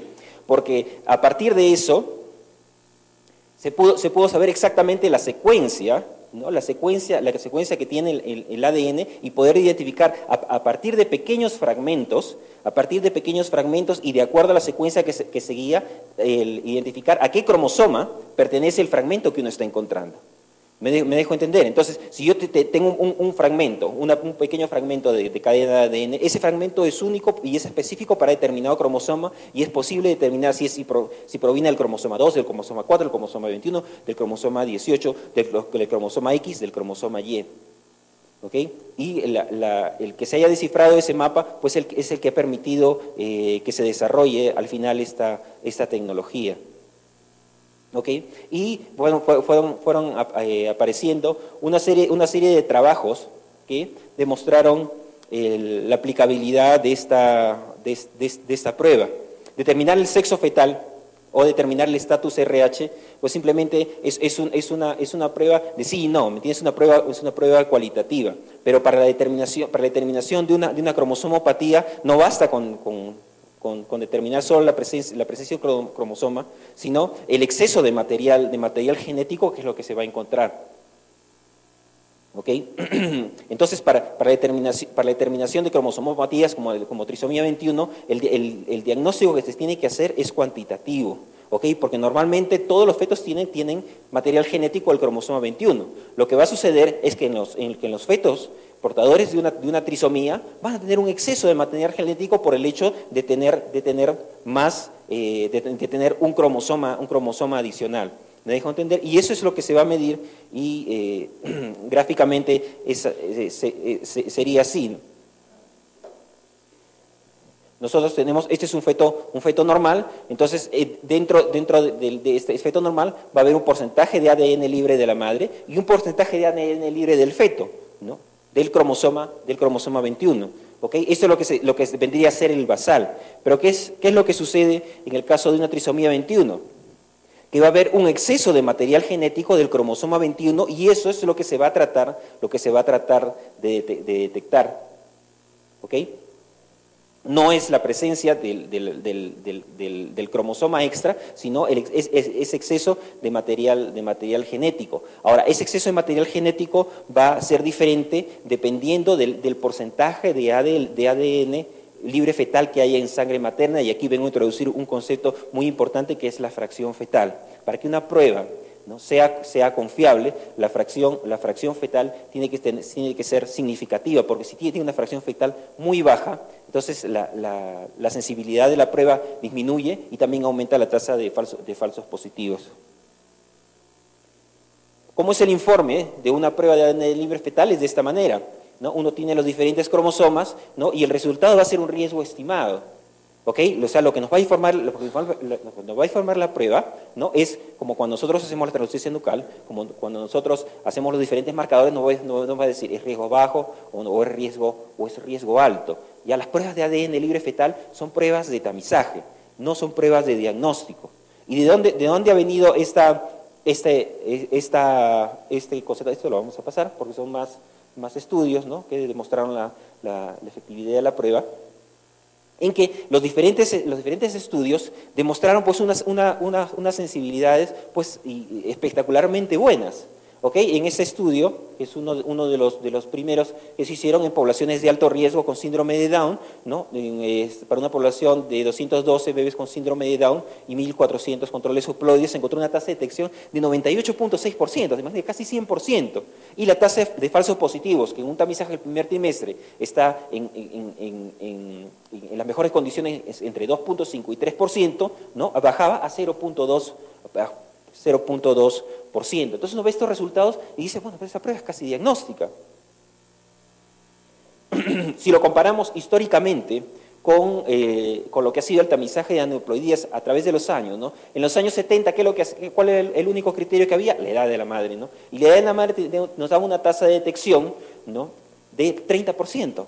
¿No? Apenas 30% con una tasa de falsos positivos del 5%. Y en los 80, ¿no?, aparece la bioquímica del segundo trimestre, la prueba doble, triple, cuádruple, ¿okay?, que nos ofrecían una tasa de detección de hasta el 70%, ¿no?, con una tasa de falsos positivos de 3 a 5%. En los 90 aparece la determinación de la translucencia nucal, ¿okay?, que por ecografía nos permitía una tasa de detección de alrededor del 70, 80%, y cuando se añadieron, ¿no?, ya en los años 2000 en adelante, los diferentes marcadores y la bioquímica, ya se elevó esa detección al 95% con una tasa de falsos positivos de 3%, que verdaderamente es mucho mejor de lo que teníamos antes. Pero fíjese, en este estudio que realizó la Fundación de Medicina Fetal, para trisomía 21, tasa de detección 99.5%, es espectacular. Tasa de falsos positivos, 0.1%. ¿Se dan cuenta de eso? ¿No? De cada 1000, un falso positivo tendríamos, ¿no? Eso para trisomía 21. Y para otras trisomías, 18-13, los resultados sí no tan buenos, 97, 80%, ¿no? Y para una tasa de falsos positivos de 0.1%. Más estudios fueron apareciendo y avalando estos resultados, ¿no? Este es un estudio, ¿okay?, ya en población de bajo riesgo, ¿no?, una cohorte de 2000 gestantes, ¿no? Que en el transcurso de su tamizaje de 11 a 13 semanas se le realizaba también ADN libre fetal, ¿no? Encontraron un riesgo mayor del 99% en 8 de 8 fetos con trisomía 21 y 2 de 3 con trisomía 18, y riesgos menor del 1% en 99.9 de fetos euploides, ¿no? También resultados muy buenos, ¿ok? Este ya es un metaanálisis que apareció el año 2015, ¿ok? Que presentaba estos resultados, ¿no? Fíjense, para trisomía 21, tasa de detección, no, es un metaanálisis, es el conjunto de varios estudios, ¿no? Que se han analizado en conjunto, ¿no? Para trisomía 21, tasa de detección 99.2%, increíble. Falsos positivos 0.09%, ¿ok? Y un poco menos para trisomía 18-13, 96, 91%, falsos positivos igual, y para menosomía X un poco menos, ¿ok? Este es otro estudio también poblacional, ¿ok? Un estudio prospectivo, multicéntrico, ¿no? Que combinaba el screening, combinado normal, de translucencia más bioquímica y ADN libre fetal, ¿no? Y las pruebas se realizaron, las pruebas de ADN libre fetal, ¿no? Utilizando el ciego, ¿no? Y se evaluaron los resultados de calotipo y los resultados postnatales, ¿ok? Se encontró para trisomía 21 tasa de detección de 100%, falsos positivos 0.6, valor predictivo positivo de 81%. ¿Ok? O sea, resultados pues, prácticamente diagnósticos. Se han propuesto diversas estrategias contingenciales para incorporar las pruebas de ADN libre fetal en el tamizaje del primer trimestre, ¿ok? Para disminuir los costos, ¿ok? Pero mucho cuidado. Esta es una revisión, ¿no? Acerca del papel que juegan dentro del tamizaje. ¿Por qué? Porque como les dije, el concepto que se ha creado es que las pruebas son tan buenas que prácticamente lo resuelven todo. ¿Ok? Y vamos a ver aquí que no es así, ¿no? En principio, críticamente hay que ver que los estudios realizados para validar la efectividad de la prueba, ¿no? Casi todas han sido realizadas en poblaciones de alto riesgo, y las que no han sido realizadas en poblaciones de alto riesgo han sido realizadas en poblaciones pues, seleccionadas de alguna manera, ¿no? Como las que realiza, por ejemplo, en la Fundación de Medicina Fetal. Son pacientes que vienen referidas, entonces en ese caso pues, van a tener un mayor porcentaje de pacientes con síndrome de Down que una población normal, ¿ok? El análisis de estos autores pues indica que en realidad el valor predictivo positivo de la prueba, ¿no? Si nosotros extrapoláramos los resultados a una población que tiene una tasa de síndrome de Down normal, ¿no? de uno en 800 nacidos vivos, sería alrededor del 20%, lo que es lo que se espera para una condición de bajo riesgo. ¿Ok? Esto nos lleva a pensar pues que un resultado positivo no necesariamente significa que la condición esté presente. ¿Ok? Y otro aspecto importante, ¿no? Y es una práctica que se viene dando continuamente en nuestro medio y en todos los países donde se ha introducido el ADN libre fetal, es de tratar de reemplazar las pruebas invasivas con las pruebas de ADN libre fetal. ¿Por qué? Por el temor que generan las pruebas invasivas en relación a pérdidas fetales. Ese riesgo, ¿no? Que en la práctica pues, se ha visto que no es tan alto, ¿no? Se pretende evitar, ¿no? Haciendo una prueba de ADN libre fetal, lo cual es un error. ¿Ok? Porque como hemos dicho, estas pruebas son de tamizaje, no son pruebas diagnósticas, ¿no? Y mucho menos en un feto que tiene alguna condición o más allá que un marcador, ¿no? Yo hace poco he visto, me preguntaron, ¿no sabes qué? He encontrado un bebito que tiene megavejiga, ¿no?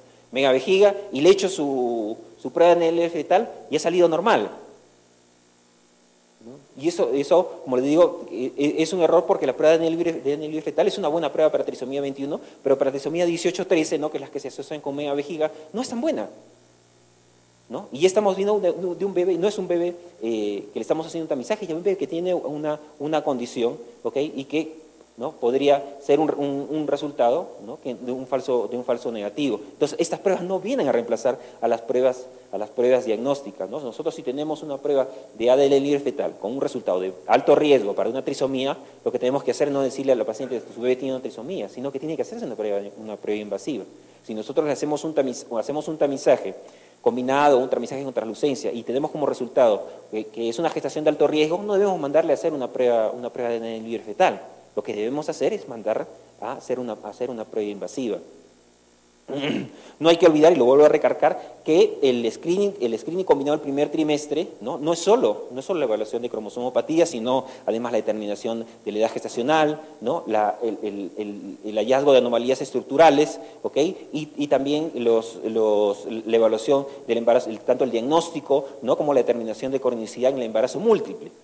¿Okay? Existen profesionales que ahorita están reemplazando la ecografía por hacerle una prueba de ADN libre fetal, pensando que con eso ya cubrió todos los aspectos y que es esa prueba, la prueba máxima, la prueba mejor. ¿Ok? Y otro aspecto que hay que considerar, nosotros nos preocupamos mucho de tamizar trisomía 21, ¿no? Pensando pues que es una condición muy importante, muy relevante o muy prevalente, ¿no? Y viendo este estudio publicado por Evans el año 2016, ¿no? Muestra la prevalencia de diferentes condiciones, ¿no? Y las trisomías comunes, ¿no? Entre las cuales está trisomía 21, 18, 13, ¿no? Tiene una prevalencia pues bajísima, 0.2%. ¿Ok? Si lo comparamos con otras anormalidades cromosómicas, ¿no? Diferente de las trisomías, ¿no? Microdeleciones, reducciones, ¿no? Que solo se pueden diagnosticar por array, ¿no? Prácticamente son el doble. ¿Ok? Si hablamos de otras microdeleciones o duplicaciones, estamos hablando que representan el 1%, ¿no? Desórdenes genéticos mendelianos, 0.4%, y si hablamos de anomalías estructurales, ¿okay? Aquellas que responden a mutaciones de novo, ¿no? Son el 2 al 3% de la prevalencia de todas las anomalías que podemos diagnosticar en el embarazo, ¿no? Recuerden que más o menos en una población general, nosotros vamos a encontrar como resultado más o menos 5% de alteraciones del desarrollo, ¿no? Y eso se va a presentar sí o sí, ¿no? Independientemente del cuidado que le den a la paciente. Y de ese 5%, fíjese que el diagnóstico de trisomías pues representa pues una fracción muy pequeña que no es ni siquiera el 0.5%. Entonces, preocuparnos tanto por ofrecer una prueba para trisomía 21, en realidad no tiene ningún sentido, y mucho menos pensar que esa prueba va a reemplazar al ultrasonido.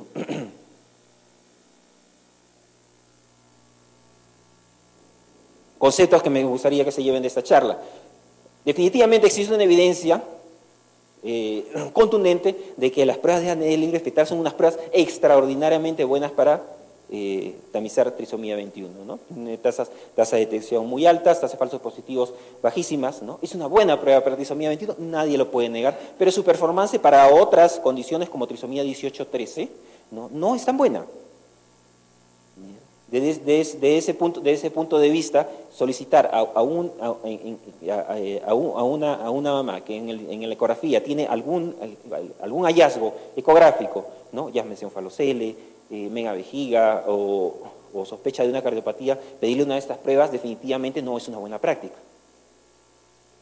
Existen protocolos contingenciales que lo que buscan es disminuir el costo de estas pruebas para que puedan ser aplicadas en una población general. Bueno, es una alternativa. Pero definitivamente confiarnos en esta prueba para la población general, pues los resultados pueden no ser tan buenos. El otro concepto que es muy importante es que esta prueba no reemplaza a las pruebas invasivas, a la biopsia de vellosidades coriales, a la amniocentesis para el estudio del cariotipo fetal, para hacer el diagnóstico de una trisomía. Y si nosotros tenemos un bebé que lo hemos catalogado como de alto riesgo, eso es lo que tenemos que hacer, ¿no? Solicitar una prueba invasiva, ¿no? Y por último, que es un error, ¿no? Dar prioridad en el diagnóstico prenatal al tamizaje de trisomía 21 sobre todas las otras condiciones que existen y que son mucho más prevalentes. Muchas gracias por su atención.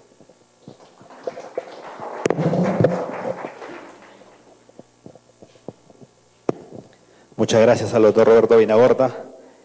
Solo tenemos una charla más para luego continuar con los talleres, ya tenemos las pacientes esperando. El siguiente tema es entendiendo el screening combinado, que está a cargo del doctor Romel Lacunza.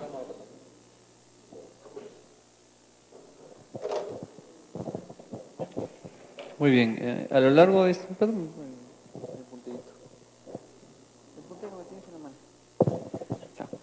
A lo largo de esta tarde les hemos brindado algunos conceptos que son necesarios para poder llegar al momento final, que es el cálculo del riesgo. O sea, yo voy a medir bien mi longitud coronal nalga, voy a medir bien mi translucencia, voy a medir bien mi ductus, ¿ok?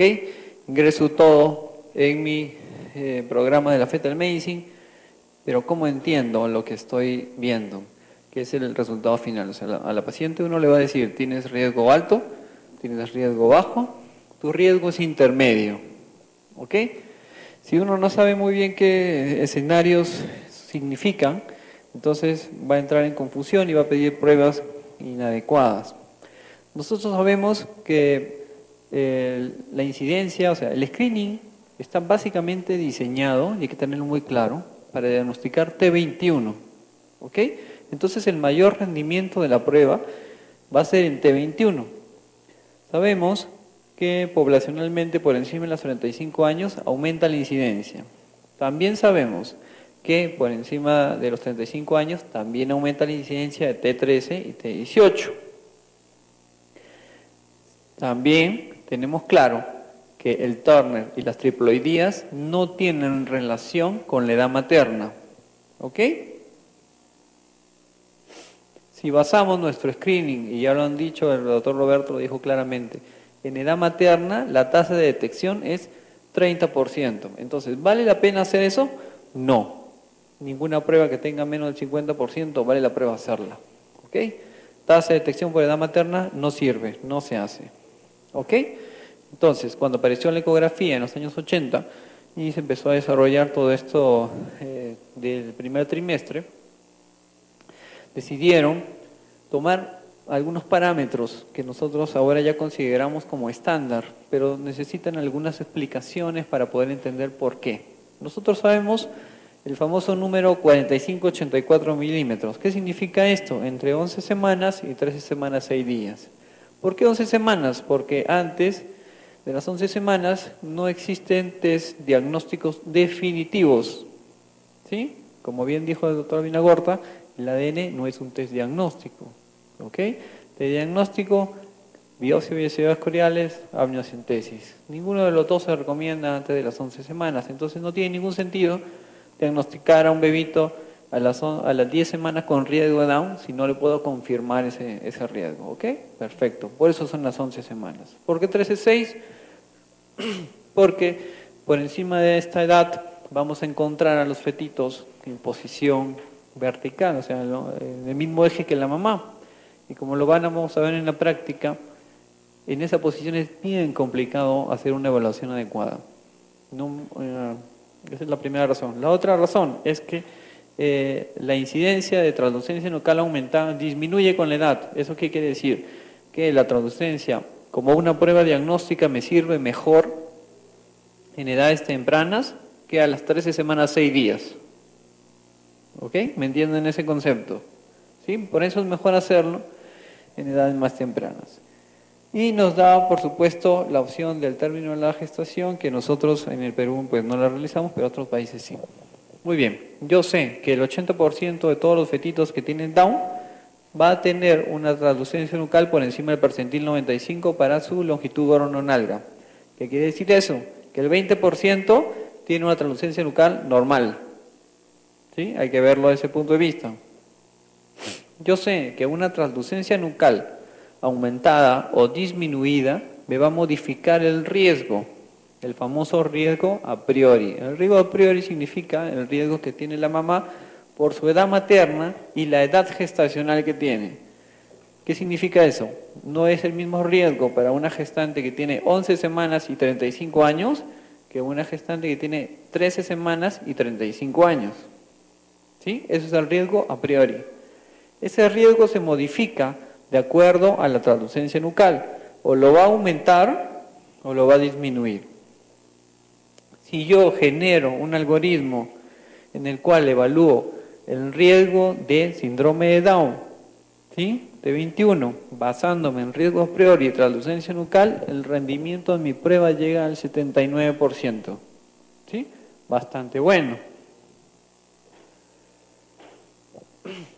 ¿Qué hay que considerar y no hay que olvidar? y es algo que nos dejó muy claro el doctor Vinagorta. Nosotros tenemos que usar traducencia nucal basados en percentiles, porque si nos basamos en un punto fijo, el famoso 2.5 que nos enseñaron hace algunos años, vamos a tener muchos fetitos que vamos a intervenir por las puras y muchos fetitos que, muchos fetitos que se nos van a pasar y muchos fetitos sanos que vamos a someter a procedimientos innecesarios. ¿Ok? Entonces hay que tomar en cuenta eso. Como un marcador para T21. No se olviden este cuadrito de aquí. 95% de todos los fetos normales tienen traducencia nucal dentro del percentil 95. ¿Sí? ¿Eso qué quiere decir? Que van a haber una gran cantidad de fetitos normales que tienen la traducencia por encima. Los fetitos T21, el 5%, ¿sí? T18, miren la cantidad de fetos T18 que tienen traducencia por debajo del percentil 95. Ahí viene una de las causas por la cual nuestro rendimiento para diagnosticar T18 es menor cuando nos basamos en traducencia nucal. ¿Qué sabemos ahora y debemos hacer siempre, porque es parte de la evaluación? Que la frecuencia cardíaca está incrementada. El 85% de todos los casos de T13 tiene una frecuencia cardíaca por encima del percentil 95. ¿Ok? Entonces esta frecuencia cardíaca nos va a ayudar un poquito también a distinguir a los T13. Como bien lo dijo el doctor Vinagorta, los dosajes hormonales en el segundo trimestre pues realmente se hicieron en todas las formas y combinaciones posibles, pero su rendimiento máximo, ¿sí? Haciendo todo, llegó al 71%. ¿Ok? Inferior a hacer translucencia nucal y riesgo a priori. Por eso en la actualidad no se hace. Ese es en el segundo trimestre. En el primer trimestre la cosa cambia. Lo que nosotros sabemos en el primer trimestre y usamos actualmente son la fracción libre de la beta-HCG y la proteína placentaria tipo A. ¿Ok? Ahora, como son hormonas, deben ser interpretadas en el contexto de una hormona, que puede ser afectada por distintas razones, como son la edad de la mamá, la edad gestacional en la cual se toman, el grupo etario, el grupo étnico, ¿sí? Si fuma y el método de concepción. ¿Ok? Entonces, el laboratorio que mide estas hormonas toma en cuenta todo esto, ¿sí? Y me va a dar un resultado expresado en múltiplos de la media, que son el resultado en relación a la media normal. ¿La media normal de qué? La media normal para la edad de la mamá, para la edad gestacional en el momento en que se tomó, considerando de qué raza es, si fuma y si fue una concepción espontánea o fue con tratamiento. ¿Ok? Por eso, cuando ustedes revisen, y lo vamos a hacer en un ratito, el software de la fetal, esos datos tienen que existir, porque si no, la calculadora no te puede decir si el resultado es, no te puede decir en qué múltiplo de la media está para que sea interpretado. ¿De acuerdo? Ahora, ¿en qué nos ayuda esto? Si yo al riesgo a priori, que es edad de la mamá y edad gestacional, le sumo las hormonas, mi tasa de detección llega al 65%. ¿Sí? Sigue siendo inferior a hacer translucencia y riesgo a priori. Un dato importante es que los fetitos Down, porque esto está pensado para fetitos Down, tienen mayores niveles de beta libre y menores niveles de PAPEI. ¿Ok? Entonces un Down tiene bastante beta, poco PAPEI. ¿Sí? Muy bien. Al igual que cualquier prueba diagnóstica, el rendimiento de la prueba cambia a lo largo de la edad gestacional. ¿Sí? Y lo que vemos es que la diferencia entre un fetito euploide y un fetito Down en relación al PAPEI conforme nos acercamos a la edad gestacional, ¿sí? O sea, conforme avanza la edad gestacional, acá se acorta. ¿Sí? Entonces, si yo quisiera el mejor rendimiento de ambas hormonas, no escogería las 13 semanas, 6 días. Escogería una edad más temprana, 11 semanas, 12 semanas. ¿Sí? Por eso es que algunos recomiendan que si uno va a hacer screening, lo haga a las 12 semanas, porque ahí puede hacer buena translucencia y también puede hacer hormonas. Muy bien, si combinamos todo, riesgo a priori, más translucencia nucal, más hormonas, tasa de detección 89% con 3% de falsos positivos. ¿Sí? Hasta el momento de lo que hemos discutido, el mejor rendimiento posible. Vamos a hacer un ejercicio, vamos a aterrizar todo esto en un escenario práctico. ¿Qué hago yo en la práctica diaria? Viene mi paciente, le hago sus medidas, ¿sí? Y ejecuto mi programa. Riesgo a priori, translucencia nucal que ya medí, mi paciente ya tiene hormonas y la frecuencia cardíaca del fetito.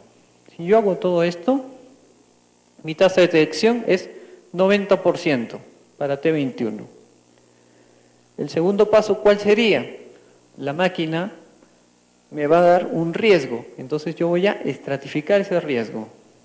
Y lo voy a estratificar en 3 escenarios: alto riesgo, riesgo intermedio y bajo riesgo. Bajo riesgo, no hago absolutamente nada más, la paciente que venga a su morfología.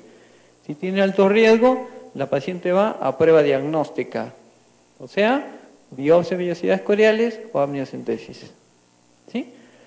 El problema es este grupo, entre 1 en 50 y 1 en 1000, riesgo intermedio. ¿Qué puedo hacer entonces para poder definir a esa paciente? Puedo tomar el camino de hacer uno de los marcadores adicionales, ¿sí?, que nos habló el doctor Ábalos: ductus, hueso nasal, reflujo tricuspidio. Y ingresar ese nuevo valor al software y que el software recalcule el riesgo. ¿Ok?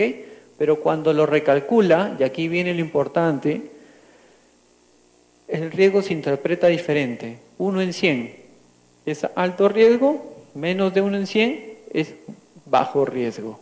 ¿Ok? Eso es bien importante. Cuando uno recalcula, el punto de corte cambia. Ahora, si yo hago ductus, porque me es más fácil, estoy más entrenado, ¿sí?, el rendimiento de mi prueba llega al 90-95%. Pero si yo escojo hacer reflujo, el rendimiento es casi el mismo. ¿Ok? Entonces, ¿por qué no le hago los dos? Ductus y reflujo. Y los dos los ingreso a la máquina y mi riesgo seguramente va a ser más preciso. Muy bien, esa combinación no ha sido demostrada en ningún estudio. ¿Ok? Entonces ustedes, si ya ejecutan el software de la fetal, nunca hagan eso. Nunca pongan ductus, ¿sí?, el valor del ductus, y después le sumen reflujo tricuspidio normal. Porque le están pidiendo a la máquina que les interprete un resultado que no tiene interpretación. ¿De acuerdo? Muy bien. Ahora, nuestra realidad, ¿cuál es? Que las pacientes no se hacen bioquímica. Entonces, hay que tener un escenario diferente, un escenario en el cual yo no tengo la disponibilidad de hacer un test hormonal. ¿Qué hago? Entonces hago este plan, que es el plan contingente que nos propuso CAGA en el 2010. Nos dijo, muy bien, riesgo a priori, translucencia y ductus venoso. El rendimiento de esos tres, 85%. ¿Sí? Si yo no quiero hacer ductus y hago hueso, 83%. ¿Sí? Entonces, ¿cuál voy a escoger hacer? Ductus. ¿Por qué? Porque además el ductus me sirve para sospecha de cardiopatía. ¿Sí? Entonces, lo que ustedes van a ver en algunos ejemplos que les voy a presentar en un ratito es que hacemos translucencia, frecuencia cardíaca, ductus venoso. ¿Sí? ¿Y por qué hacemos ductus venoso y no hueso? Por esto. Y por el plus de tener la probabilidad de valorar cardiopatías. Muy bien, estratifico nuevamente. Y GAN estratifica. Alto, intermedio y bajo. Igualito. 1 en 50, 1 en 1000. Un riesgo intermedio, que es el que siempre nos da problemas. ¿Qué hago con esa paciente? A esa paciente le pido hormonas. Y con el resultado de las hormonas, reinterpreto mi resultado. ¿sí? Mi tasa de detección llega al 96%, ¿sí? Igualito. Bajo riesgo, alto riesgo, 1 en 100. ¿De acuerdo? Entonces, ¿quedó más o menos claro qué es lo que debemos hacer? ¿Sí? Perfecto. Ahora, ¿qué pasó cuando llegó el ADN? Pues el ADN llegó y nos dijo, un ratito, ¿por qué haces tantas cosas si yo diagnostico el 99% de todos los T21? Entonces la gente dijo, bueno, pues, ¿para qué hacemos esto, no? Ya no hagamos nada. Mal, porque lo que nosotros hacemos no es buscar diagnóstico de T21, nosotros buscamos patología fetal. La translucencia nucal no solo sirve para T21, sirve para otras malformaciones. ¿Ok? Nosotros evaluamos al feto íntegramente, por eso hacemos morfología. ¿Ok? ¿Sí? Y el ADN fetal tiene un rendimiento extraordinario, sí, como una prueba de screening, pero solo para T21. Mucho cuidado con todas las otras. ¿Ok? Pero, ¿podemos utilizarlo? Por supuesto que sí. Y en un escenario en el cual podríamos nosotros estratificar el riesgo, podemos hacer nuestro riesgo ya no 1 en 50, sino 1 en 10. ¿Por qué? Por la capacidad que tiene el ADN fetal de tener pocos falsos positivos. Entonces, en este grupo intermedio, yo podría ya no pedirle hormonas, ya no hacer marcadores adicionales, sino de frente pedirle un ADN. Y de acuerdo a si positivo o negativo, establecer. ¿Sí? Porque miren, igual, ADN positivo, ¿a dónde va? A un test diagnóstico definitivo. ¿Okay? El ADN no hace diagnóstico, es un test de screening de alto rendimiento, pero para T21. Muy bien, muchas gracias.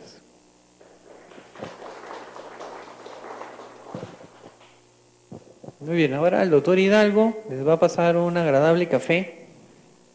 Y mientras le va pasando su agradable café y se despiertan todos, yo voy a compartir algunos casos que nos van a ayudar a fijar todo lo que hemos discutido ahora. Son casos prácticos y son reales, ¿ok? Que nos van a ayudar. Caso 1.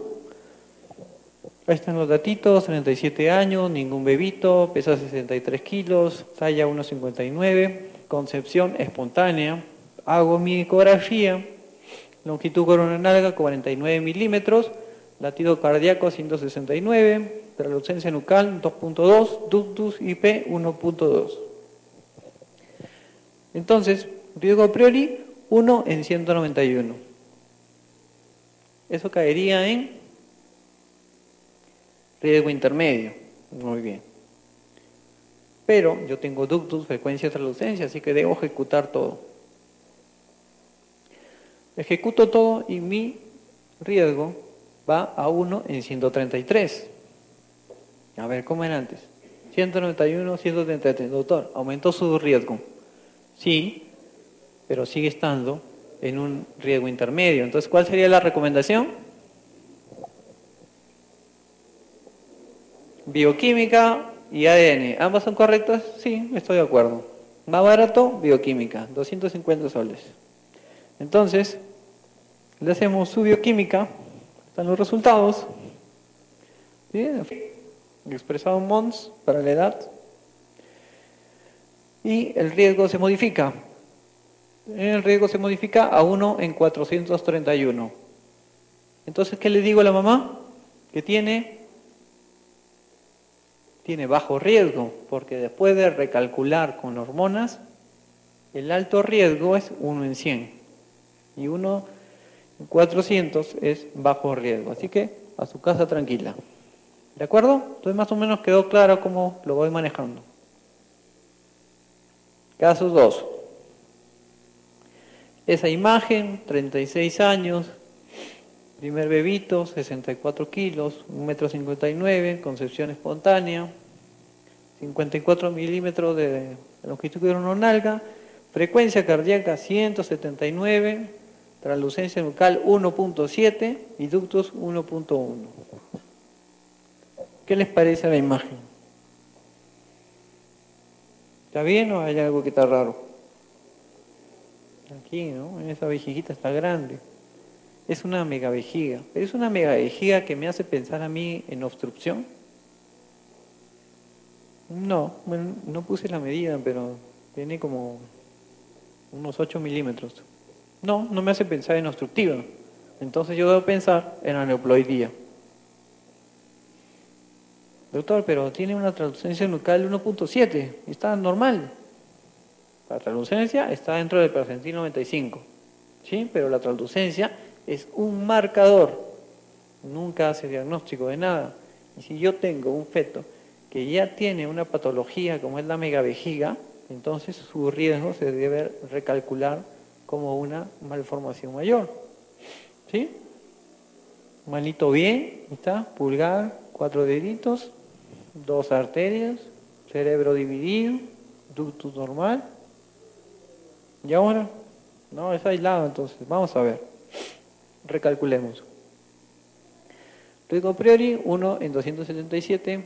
Si yo calculo así nada más, ductus, frecuencia cardíaca, translucencia, el riesgo sale así. Miren, para T21, 1 en 1386. Ah, está muy bien, doctor, no tiene T21. Sí, pero como bien dijo el doctor Armin Agorta, megavejiga, ¿qué se asocia?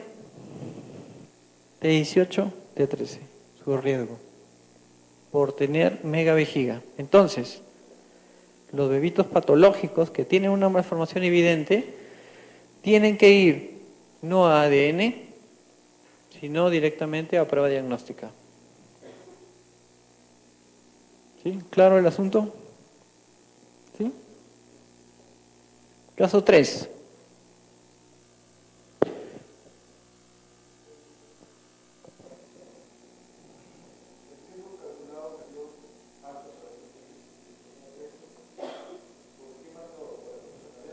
No. Sí. Cuando ustedes trabajan con el software hay un ítem que dice malformación mayor. Y cuando tú ingresas malformación mayor, el riesgo se recalcula con la malformación mayor. Eso es lo que modifica todo. No es solamente por la frecuencia cardíaca. ¿Ya? Sí, la frecuencia cardíaca está alta. Entonces eso me haría pensar que más tira para 13 que para 18.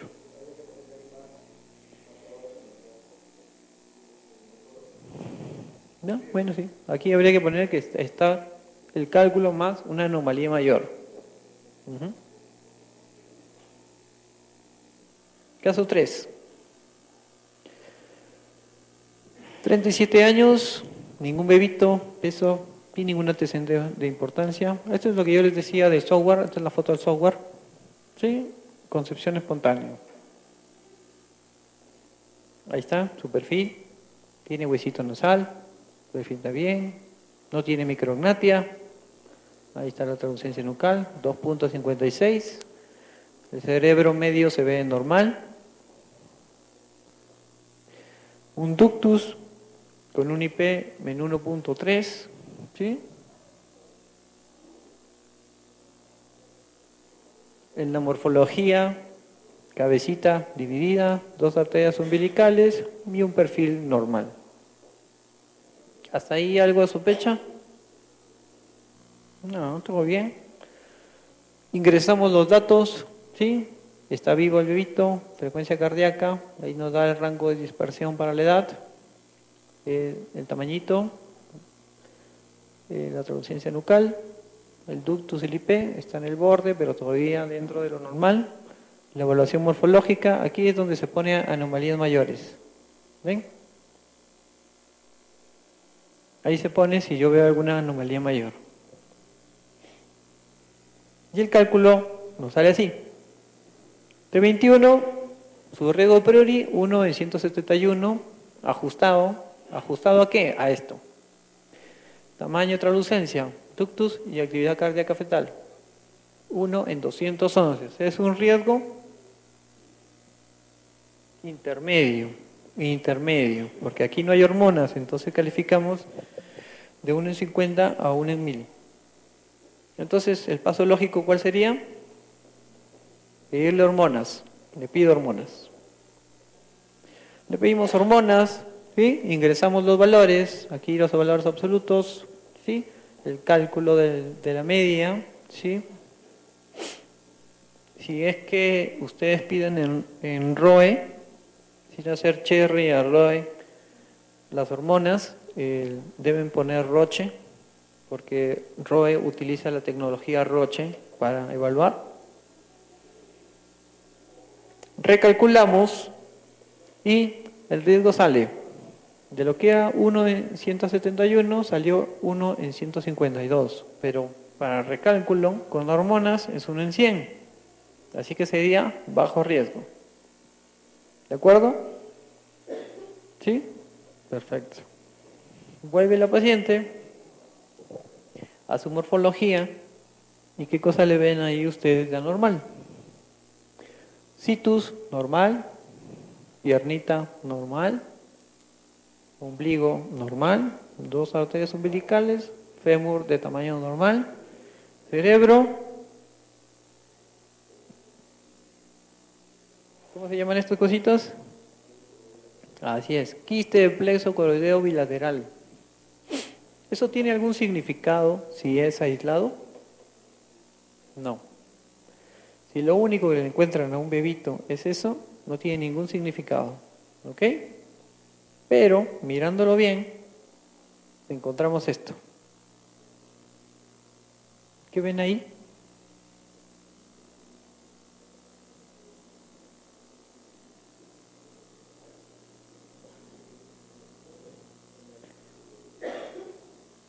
No, hay 1, 2, 3, 4, 5, ¿está? ¿Eh?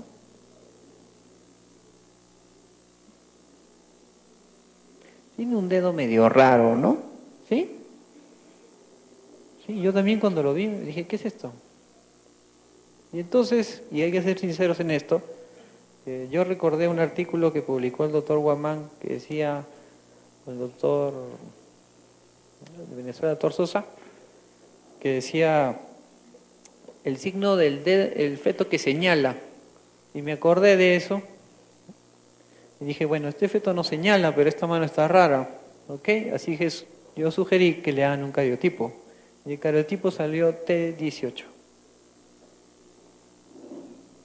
Entonces, ¿qué nos enseña este caso? A mí me enseñó a mirarle en la mano a todos los bebés de 11 a 14. ¿Sí? Porque yo estoy seguro que si le miraba la mano con paciencia a se le miraba esto. ¿Sí? Revisé todas mis imágenes y me di cuenta que no tenía ninguna imagen de la mano, así que probablemente no la vi suficientemente clara. ¿Ok? Entonces, una malformación de este tipo habría cambiado totalmente el cálculo del riesgo de la paciente. ¿Ok? Entonces, translucencias nucales normales no descartan patología. ¿Sí? La evaluación global de todo es lo que realmente debe hacer alguien cuando evalúa un fetito de 11 a 14 semanas. Muy bien, muchas gracias.